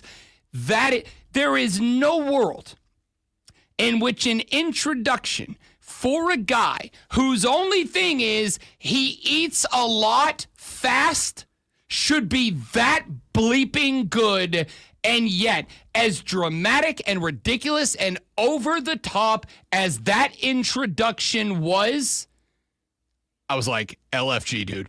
All right, I got to say, and this is just my opinion, but I think that was not his number one introduction of that day. That's why you need to go back and watch some of the other introductions. I mean, the writing is amazing, but there were maybe 2 better than that. It's still him doing it, but yes, than that. His righteousness stands like beads of truth in the darkness. He eats hot dogs, bro. Yeah, I was disappointed that he didn't rap this year. His rapping is amazing. So what you're telling me is, from this point forward, I don't need to tune in for the hot dog eating contest, but I do need to tune in for the introductions. Yeah. For the walkout. Oh, yeah. There's, what, is there 10 guys or something? I have like no that? idea. Yeah, and so he does the intros for all of them, and they're all unique, and they're all different, and they're really, really good. That's insane. That's insane. Like, that is something that I don't know what to say. Like, okay, here's what I'll say. Friday morning, the wife and I got up. We were both off on Friday, so the plan was she had to go run some errands and do some stuff for her mom. I was going to get everything ready to go over to our 4th of July gathering that evening. So my plan was, when she got up, she didn't have to leave till like 10:30. When she got up, when she was ready to go, I was going to get up. I was going to get our supplies together. I was going to pack the cooler. I was going to get the last of our, our food and drink contributions to the shindig together. I was doing all that. If you would have sent me the transcript of that introduction of Joey Chestnut, I would have made jokes about it for days. I probably would still be doing it today. But they didn't send me the transcript of the introduction. A buddy of mine said, "Have you seen the introduction for Joey Chestnut, because he wasn't allowed to participate last year, right? There was like a sponsor thing or something. There was sponsor conflict last year, yeah. Yeah, so he wasn't allowed to participate. This was his triumphant return to the, I guess, Super Bowl of eating things quickly. And my buddy didn't send me the transcript. He sent me the video. He said, watch this. And I watched that. And this was at, I don't know, 5 o'clock in the afternoon. I was like, everything was done. Everything was packed. Just had to put it in the car. He sends it to me. And I'm like, damn, I missed out. Reading those words, I'd have been like, what a dork, dude. And that's not an insult for me because, again, I'm a big dork. I'm team dork. I live on team dork. But I would have said, that's a little much. It's a little over the top. So instead, he sent me the video. And I watched that video and was immediately like, I'm not watching the hot dog eating competition next year, but I will watch the first 8 minutes of the broadcast for the walkouts because I'm going to tell you right now, like, Paul Heyman hasn't got me hyped for a wrestler like that in maybe ever. Michael Buffer, who is the only celebrity, and I mean this, the only celebrity that I met and I was speechless. I don't know why. I love Michael Buffer. I was speechless when I met Michael Buffer in Las Vegas. I could not come up with the words that I wanted to say. It basically turned down to, I'm Rob. I turned into Chris Farley from SNL a few years ago. You remember that? That was cool. Remember that time you did WrestleMania? That was awesome. Like, that was me. All right? I'm putting him number 2 to George Shea. That introduction went from corny, cheesy, over-the-top, obnoxious to, if I was Joey Chestnut, I'd have eaten 1,000 hot dogs after that intro. I would have eaten 1,000. If he introduced me to the Nathan's hot dog eating contest and I got to walk out like that, I think I could go toe-to-toe with Joey Chestnut. I think I'd be like, you know what? I can't let this man down. After that introduction, anything but victory is a failure. After that intro, I'm going toe-to-toe with, I'm the new Kobayashi after that. All right, let me get JD in here real quick. JD's got to take on the NASCAR race the boys ran up in Chicago at Chicago Speedway yesterday. There were some spots that I was really enjoying. There were some spots where it got a little out of control. In the grand scheme of things, I don't really know if I want him to go back to Chicago or not. I thought the first year, the novelty, JD, was pretty good, was pretty interesting. I thought the sights made it definitely different. But now that we've run that race a couple of years, and it is really difficult to pass, it is really difficult to maneuver through. We had bottle ups where I think Carson Hocevar hit a wall, ended up taking out like 10 dudes that were competitive. I don't know yet today where I landed on that race. JD, where are you? Well, the racing was actually pretty good in my opinion. Okay. Yeah, there wasn't much passing, and the only thing I would like to see them do more street races in different cities. However, you can't really bounce around from city to city every year because the logistics of it and getting these cities prepared would just be very difficult. Whereas, like you mentioned, they've done the Chicago race a few times already. So they kind of, you know what I mean? They're already in that habit, so to speak. So I think it would be really difficult for them to bounce around city to city, but I would be all for it because I enjoyed the racing. NASCAR, though, however, I did say I was going to cook NASCAR. Have at. NASCAR. Rob, do you remember back in the beginning of this year when we caught early, quick-triggered cautions, and the whole thing was driver safety? Driver safety. We threw that caution so the crews could get out to the driver that was in a crash. Okay, NASCAR, that's fine. That's well and good. Driver safety did not come into play at all yesterday when the 51 car of Cody Ware went into a tire barrier running, 130 miles an hour, to the point where people could hear him yelling for help. But they let Shane Van Gisbergen come all the way around, take the white flag, and then threw the caution. So what was it, NASCAR? Did you need SVG to win another race because of how much flack you caught for him getting into the playoffs with that first road win? You definitely wanted him to get a second one so it would appease the fans a little bit more. It's like, okay, well, now he won 2 races. I guess he can be in the playoffs. But your driver safety crap, you have painted yourself into a corner as far as I'm concerned because there was not one lick of driver safety involved in that Cody Ware accident yesterday. Yeah, I did see that, and I did not follow up a lot because of the amount of stuff that was going on last night. But I saw this morning. A video, and apparently what happened was he did hit the tire barrier. You could see the smoke he blew a rotor. The Jeff Gluck I saw tweeted this out either yesterday afternoon or early this morning and said that it was estimated that he was traveling about 93 miles an hour when he hit the barrier. The car was smoking. There was an issue, and he apparently radioed out to his team, I need help or need help. And there is a discussion right now about I guess what NASCAR is saying here, and this is kind of a spot, JD, that I think it's going to take some study, and probably we're going to need to hear from Cody Ware about this.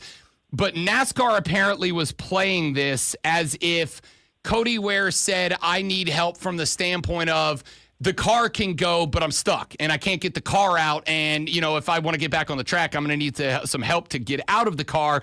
But I do agree with you that if a radio call comes in from a driver that I need help, I wouldn't even say caution at that point. I'd say red flag that race. On the spot, just stop wherever you are right now. We got to get to that spot because what can't happen, especially because I'm with you. I want more street races. I like the street races. I would like to see more of them. I am a believer that NASCAR should have more. I think the heart and soul should always be short tracks, speedways, and 2.5 milers. But I do think there should be more variety. I'd like to see more street races. I'd like to see, I think the Roval at Charlotte's a great race, even if the drivers hate it, whatever. But what NASCAR can't have is another Dale Earnhardt Sr. situation. They can't have somebody do that, because when they are gaining traction and mobility, and they are, to have somebody go down that way would be a problem. They waited, according to Jeff Gluck, 35 seconds after the caution, after the impact to throw the caution. Here is what I'll say. I'm not saying you're wrong about it. Here's what I'll say. What I'll say, JD, is I'm going to need a full report out of NASCAR. Hey, here's what we heard. Here's what we saw. Here's the reason the decision got made over half a minute later. I'm going to need the breakdown from Cody Ware. I'm not saying I was hurt. I was saying the car was stuck or whatever. But I do think they need to look into this, because that can't happen if indeed that man was trapped in that car, unable to get out, and we were seeing smoke start to develop. Right, absolutely. Fair point. And, yeah, maybe NASCAR has an explanation. But, yeah, I need to hear it. And then the last thing I'll leave you with, did you see the Alex Bowman and Bubba Wallace altercation after the race? I did. In fact, I heard I heard the radio call from Bowman's spotter when Bubba got him on a turn, but he kind of bumped him, squeezed him into the fence, and he said, "We are not playing nice with this mother anymore." And I was like, "This is NASCAR. More of this, please." Oh, yeah, it was fantastic. They were, in the in-season challenge, which NASCAR did a poor job of hyping that up. I think it was a great thing that they did. I was skeptical about it at first. But the in-season challenge, if they would have marketed it right, they could have got a lot of new eyeballs on the sport, on the event. And then I'll just say this. Bubba Wallace, you better be glad that, A, Alex Bowman was sitting down, and B, you better be glad that Gatorade was probably a beverage of choice for him at that point. Because I think if he were standing up, he probably would have kicked your butt for throwing Gatorade in his face. JD, be blessed, Rob. Have a good one. Appreciate you, brother. Thanks for checking in. I'll say this. A, I think NASCAR needs more of that. And B, NASCAR does a pretty good job of policing itself when it comes to that, right? We've seen the fisticuffs. We've seen it happen down on pit row. It's usually a couple of shots. The boys get after each other, and then they're split up, and we figure it out on the track later. I think we do need more of that. I agree with JD on the Cody Ware wreck. I do think it needs to, we need the explanation. Why was that allowed to continue to happen? I think that's fair. And as far as the in-season challenge, I have thoroughly enjoyed it the last couple of weeks. I think it's great. I think it adds, like that one, some interesting wrinkles into the race that might not otherwise be there. But I also agree, they didn't really make it a big deal. They should have done for it what NBA did for the in-season tournament, and then maybe we'd have had a chance. We'll talk more NASCAR as the week progresses. JD, great call, 844-326-3663. Keep them coming. It's the Rob Brown Show. It's the Fan Upstate.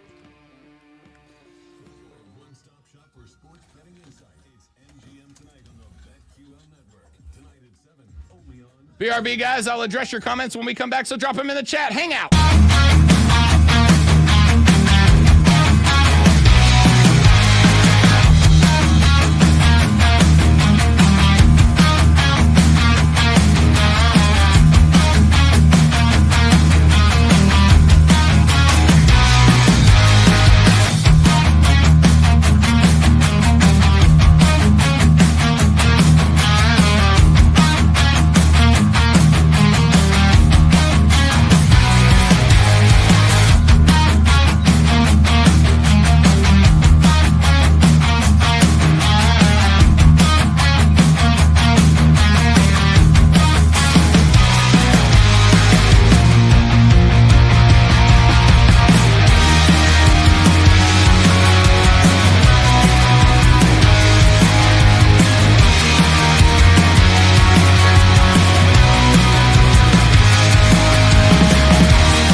Show back on your radio. It is the Fan Upstate. Rob Brown, the Great Malonzo, and you. How fortuitous that JD called the show to wrap up our last segment. Appreciate that call. Yours are welcome as well, literally everyone, at 844-326-3663. That is the number to call the radio broadcast and get on the air. It is also the number to the Hub City Spartanburger text line, 844-326-3663.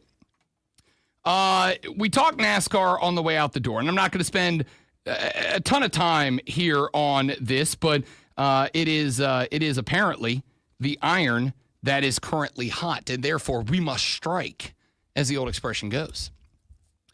We talked NASCAR, and then fortuitously, Cole Bryson's Ingles Sports Flash there also talked NASCAR.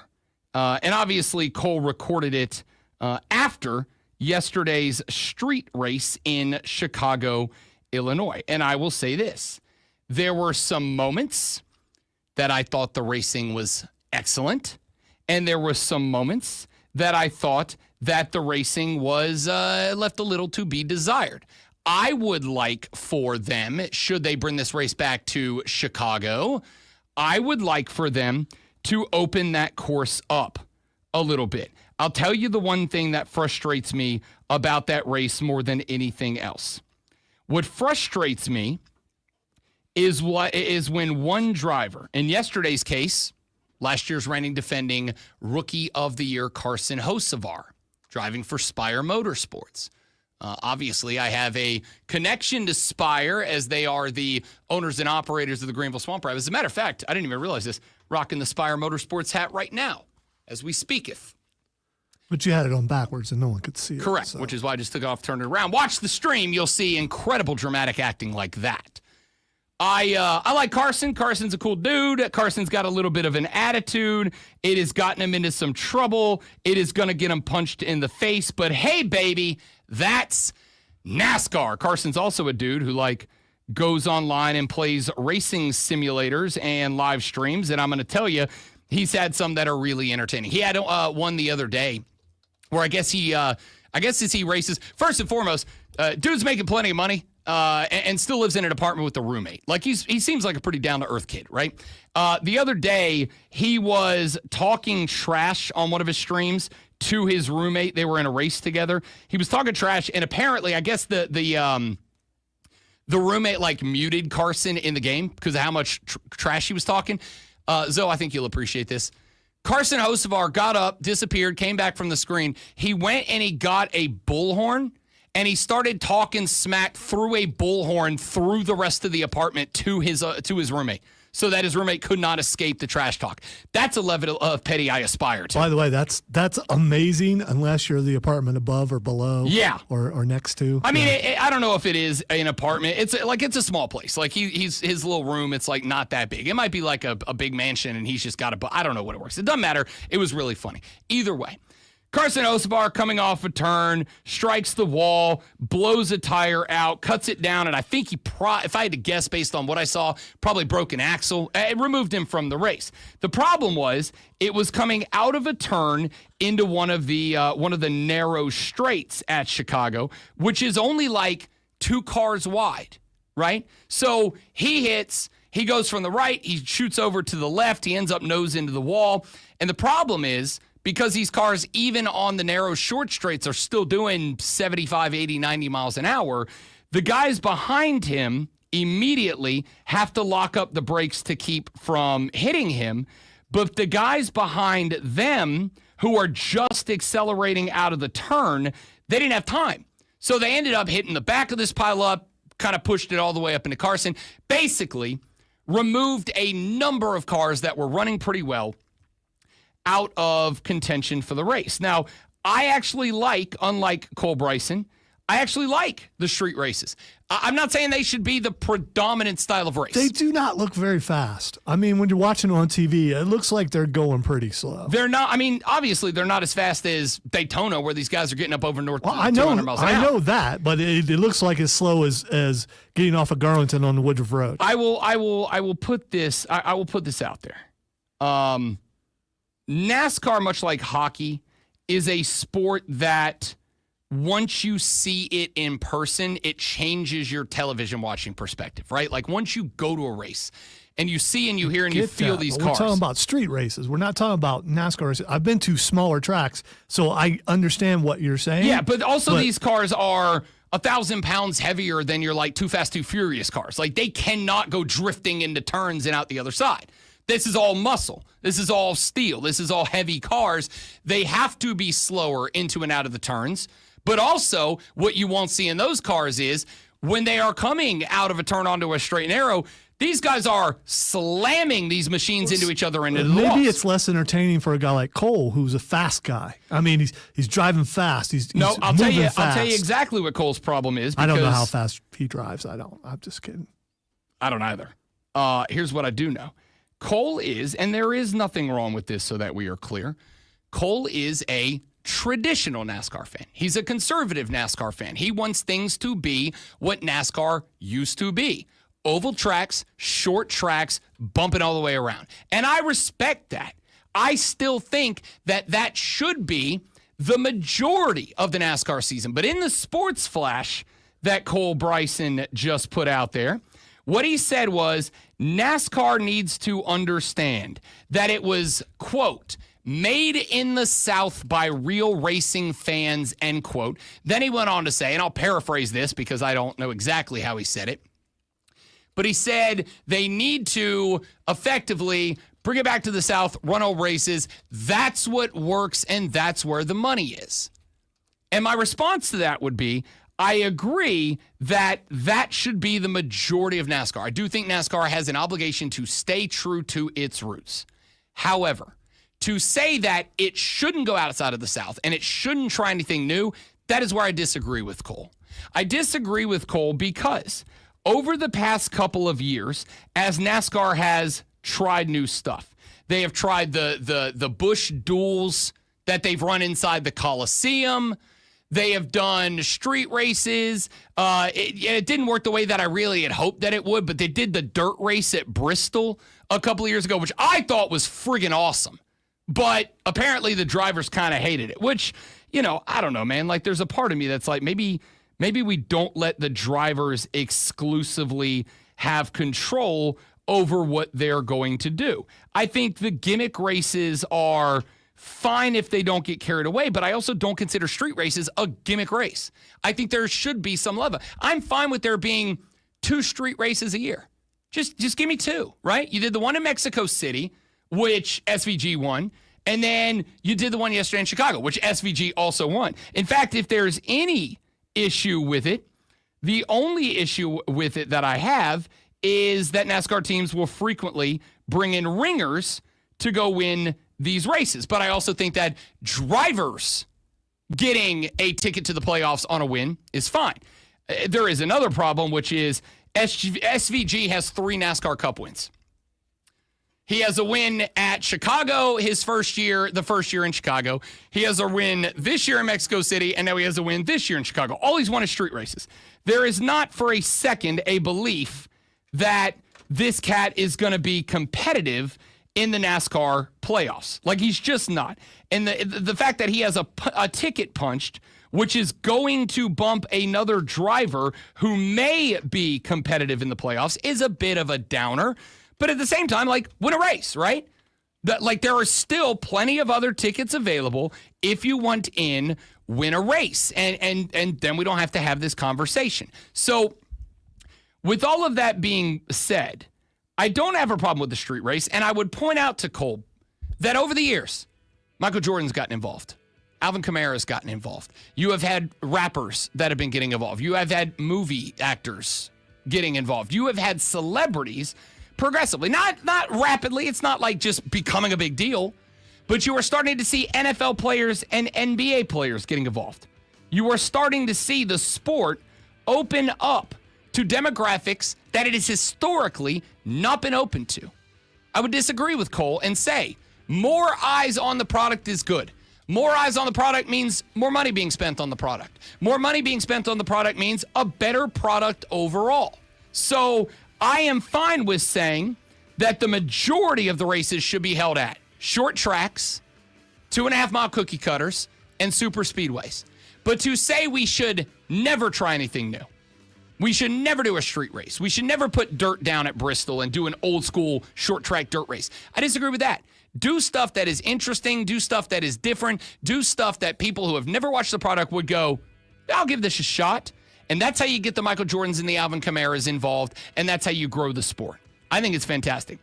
Local celebrity Jersey Joe is on the phone line. We're going to get to him when we come back. We'll find out how the hot dog eating contest at the Greenville Drive went and more to wrap up the Rob Brown Show next on the Fan Upstate.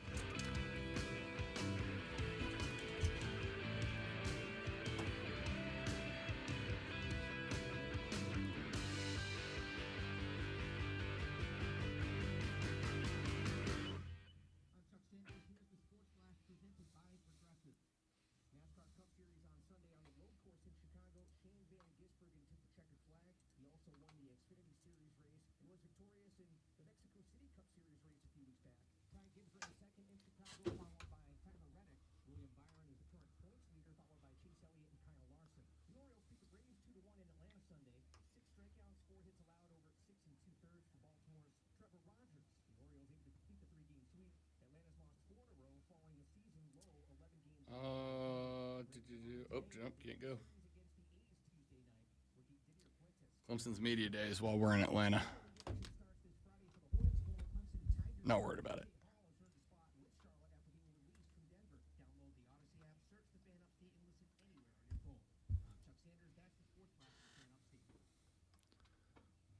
Yeah, I after that race was over, I was like, I should have gone and put a bet down. And I have no doubt that SVG was probably like a minus money favorite. Like it was probably a minus. Actually, maybe not. Maybe he was a slight plus money favorite. But that's one of those ones that, as a sports guy, after it's over, you're like, why did I not go put money on that? Why didn't I put a bet on that? Why didn't I put an underdog down on that? Because that was a layup. Let me see if I can find what the odds were leading into that game.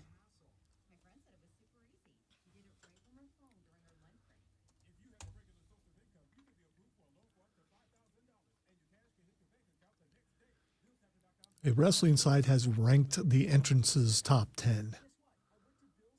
Number 10, CM Punk. Number 9, John Cena. Number 8, Damian Priest. Number 7, Julia.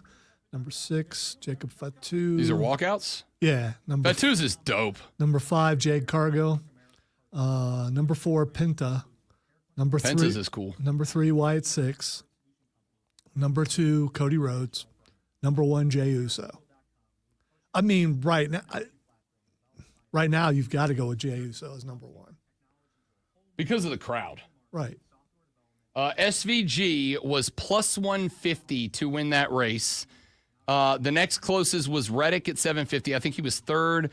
McDowell plus 850. Chris Bell 10-1. Ty Gibbs 11-1. Kyle Larson 15-1. Chase Elliott and Chris Buescher and William Byron all at 20-1. Kyle Busch ended up, fifth? He was 30-1. Hocevar was 30-1. Chastain 50-1. So, yeah, I mean, it's kind of one of those things that I would tell you, do not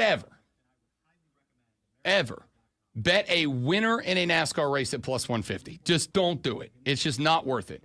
But also, if it's SVG on a road course, do it. Then it's worth it. Like, that's all I got.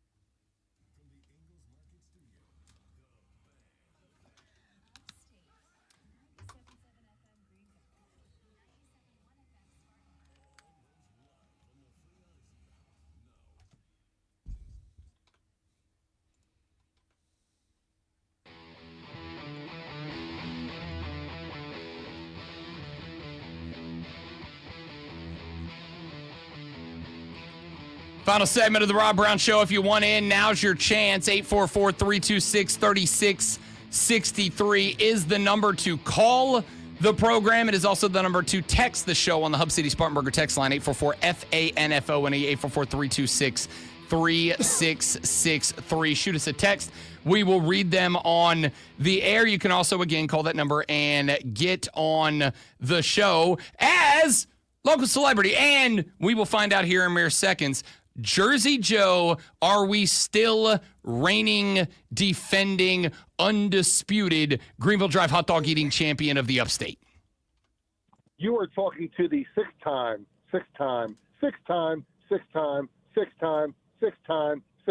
champ. That's a guy who gets it. That's a guy who knows how to hype himself up. What was our number this year, fella? Well, everybody gets 10, and first one done wins. Aha. And you beat the crowd by what? A solid 5-6 minutes? Give or take, yeah. Nice. Genuine question, because we were having this discussion. We did a 4th of July cookout on Friday, and we were kind of like goofing off, talking about it with the George Say intro of Joey Chestnut, et cetera, et cetera. And I asked the question, and while maybe not at Chestnut levels, you're the only guy I know who's capable of answering this, Joe. When you slam that many dogs down back to back in that short amount of time, how long is it before you feel like a normal human being again, or is that just part of the superpower? Oh, it was the next morning. So, like, the rest of that baseball game, do you just sit splayed out in a chair like, do not talk to me? Do not talk to me. Do not touch me. I respect that. Do not rub my belly. I respect that. I did at our little Friday night gathering. I did 4 burgers and 2 dogs because your boy like dropped the LBs. I'm like, you know what? It's 4th of July. Nothing says freedom like gorging myself on dogs and brats and burgers. I did 4 burgers and 2 brats on Friday, Joe. And by the time that I was done eating, man, I looked at a beer and I was like ready to hurl. I can't imagine what trying to knock that back and do it on a pace must do to a man. Well, I did have a couple beers afterwards, so I had to get something in there to help wash it down a little bit. I respect it. My brother, congratulations on being the six-time, perhaps the most influential celebrity to ever come out of upstate South Carolina. Well done. Thank you, Rob. I appreciate it. Jersey Joe, you're again six-time reigning, defending, undisputed upstate hot dog eating champion. That's big time. He didn't give it away one way or the other when I answered the phone. I thought maybe there'd be a little excitement when I realized who it was, and so he played it smooth the whole way. Joe's a celebrity. Okay. He's got the PR machine spinning. He knows how to spin it. Congratulations, Joe. Yeah, it's big time. It's hard to win that first one, but it's definitely got to be hard to win that 6. Without a doubt. All right, real quick, got a couple of things that I want to get to before we get up out ya for the day. I want to start with this. I won't spend a ton of time on it, but the U.S. men's national soccer team, or its B team effectively, made it to the CONCACAF Gold Cup finals. They took on yesterday evening Team Mexico. And Mexico had a number of their A-team guys and a couple of their youth guys and builder-uppers. They had like a 16-year-old kid playing for them out there, like playing well too. Look, I'm going to say this. On one hand, out of this team in the run-up to the finals, I saw something that I was very pleased with. I saw a grit and a determination in the face of a nation full of naysayers that got us there.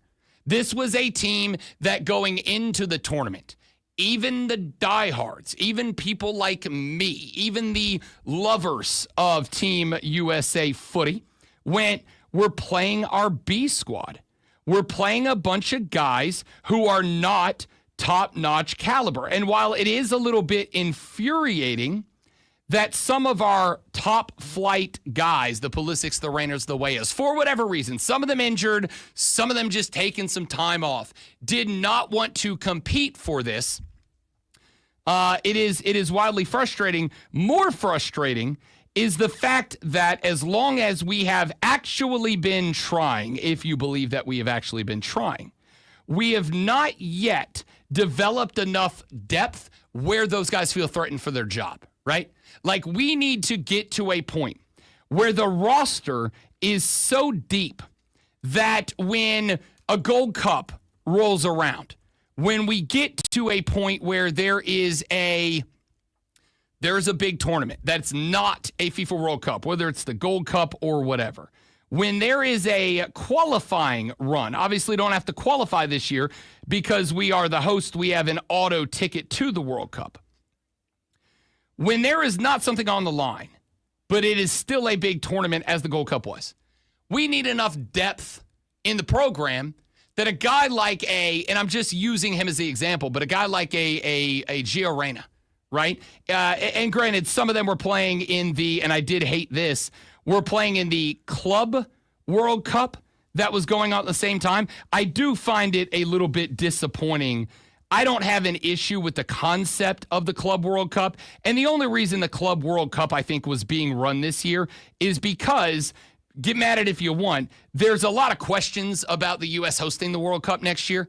There's a lot of questions about these games being played in NFL stadiums. There's a lot of questions about the weather, right? Like we had the Club World Cup that was getting fired up in early June, and we had teams from Europe who were complaining because it was like 89 degrees in stadiums, and that's not what, again, we can make fun of it for, oh, you're weak, you sissies, whatever, it's hot, get used to it, but like they spend years and years and years and years and years not playing in that.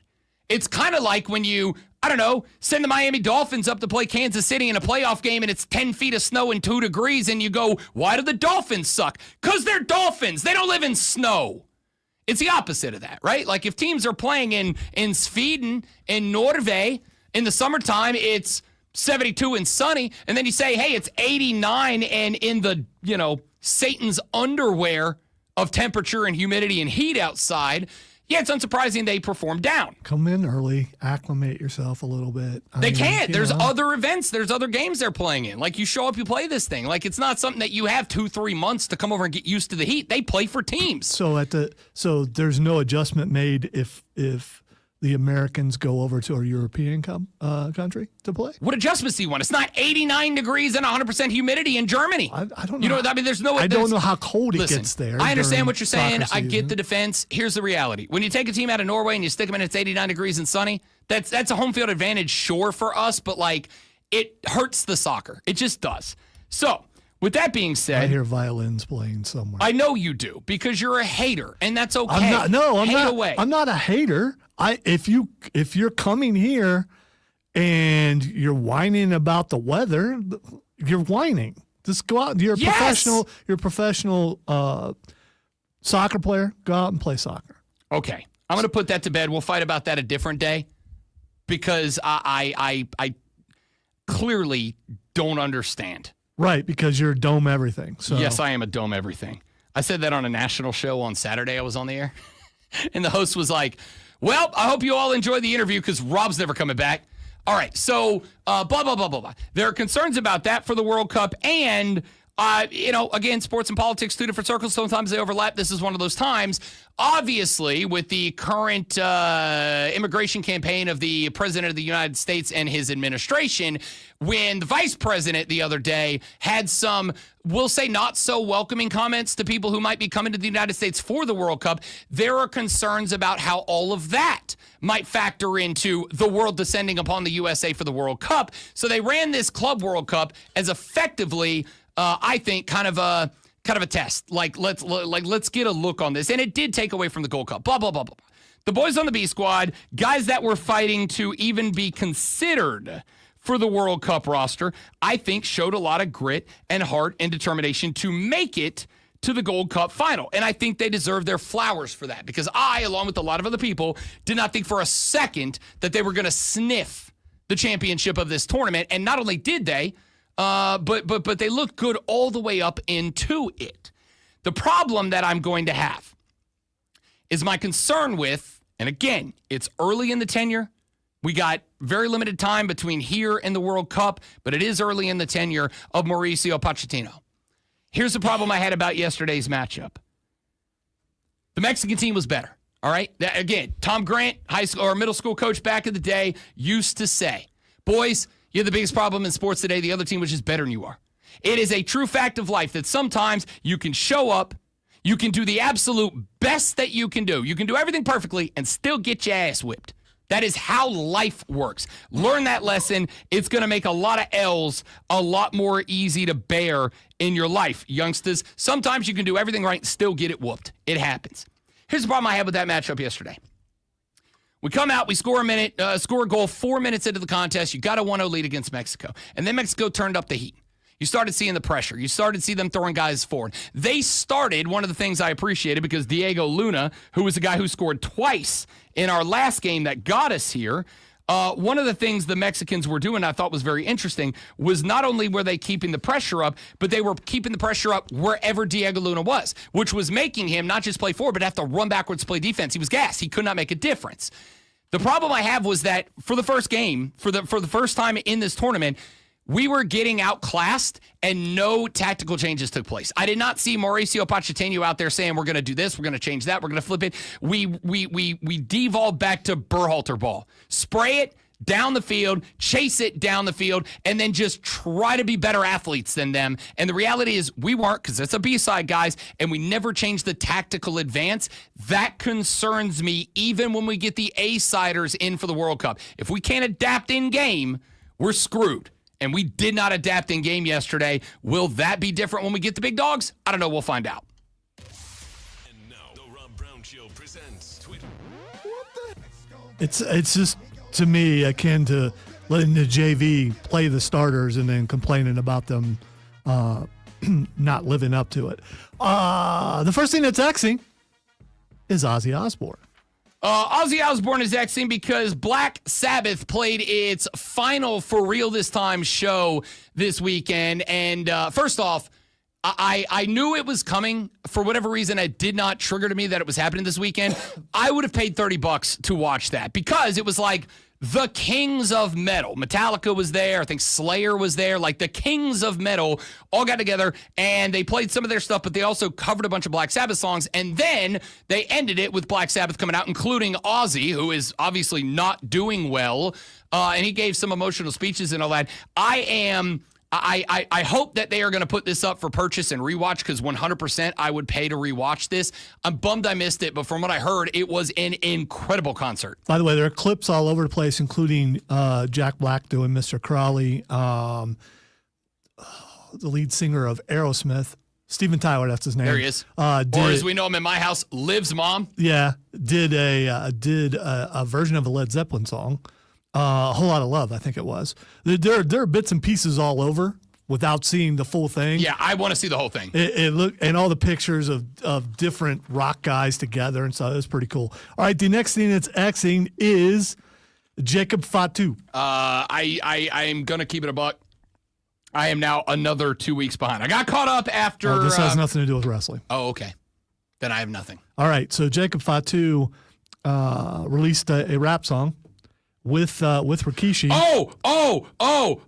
I saw that. And apparently he used some very common rap language in there. And I guess some people are unhappy with it. I haven't listened to the song, but some people are happy. Jacob with the dropped, use of one particular word. Yeah, Jacob dropped the N-word in the track, and the debate on Twitter is who gave him the pass to do that. And there's like a large group of people who are like, I don't really care, and a large group of people who are like, dog, not cool. I did see that. That's interesting. I don't really have a take on it. Yeah, me either. But it is definitely trending. All right, the next thing it's Xing is Ringo Starr. Ringo Starr, obviously the famous drummer of the Beatles, but has also put out some of his own stuff over the years. Don't overthink it. It's his birthday. Yes. He is 82. 85. Okay. That's close. All right. And finally. I'm always close. I'm never on it. Finally, Hulk Hogan is Xing. So Hulk Hogan put out a rap song where he used that's Randy Savage. No, that's a different thing. That's a Hulk Hogan's racist joke for you. I have no idea why Terry Bollea on this day.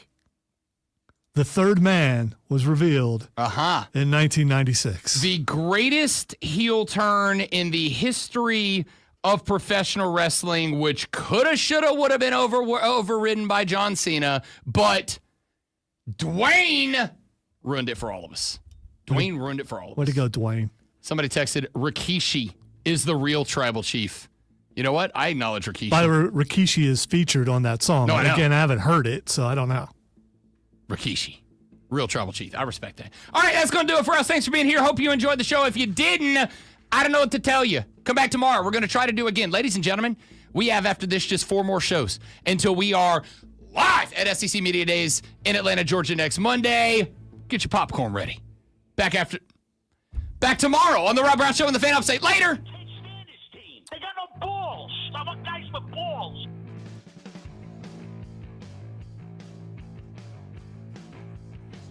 Go, go, go.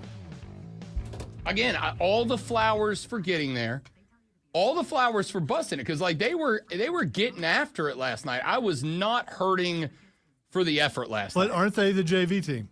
They are the B team for sure. They're not. I mean, they are the backups. They are the B team, which is why I didn't expect much. And there are some times that it's like my old man used to say, I don't expect you, because I'm real dumb at math.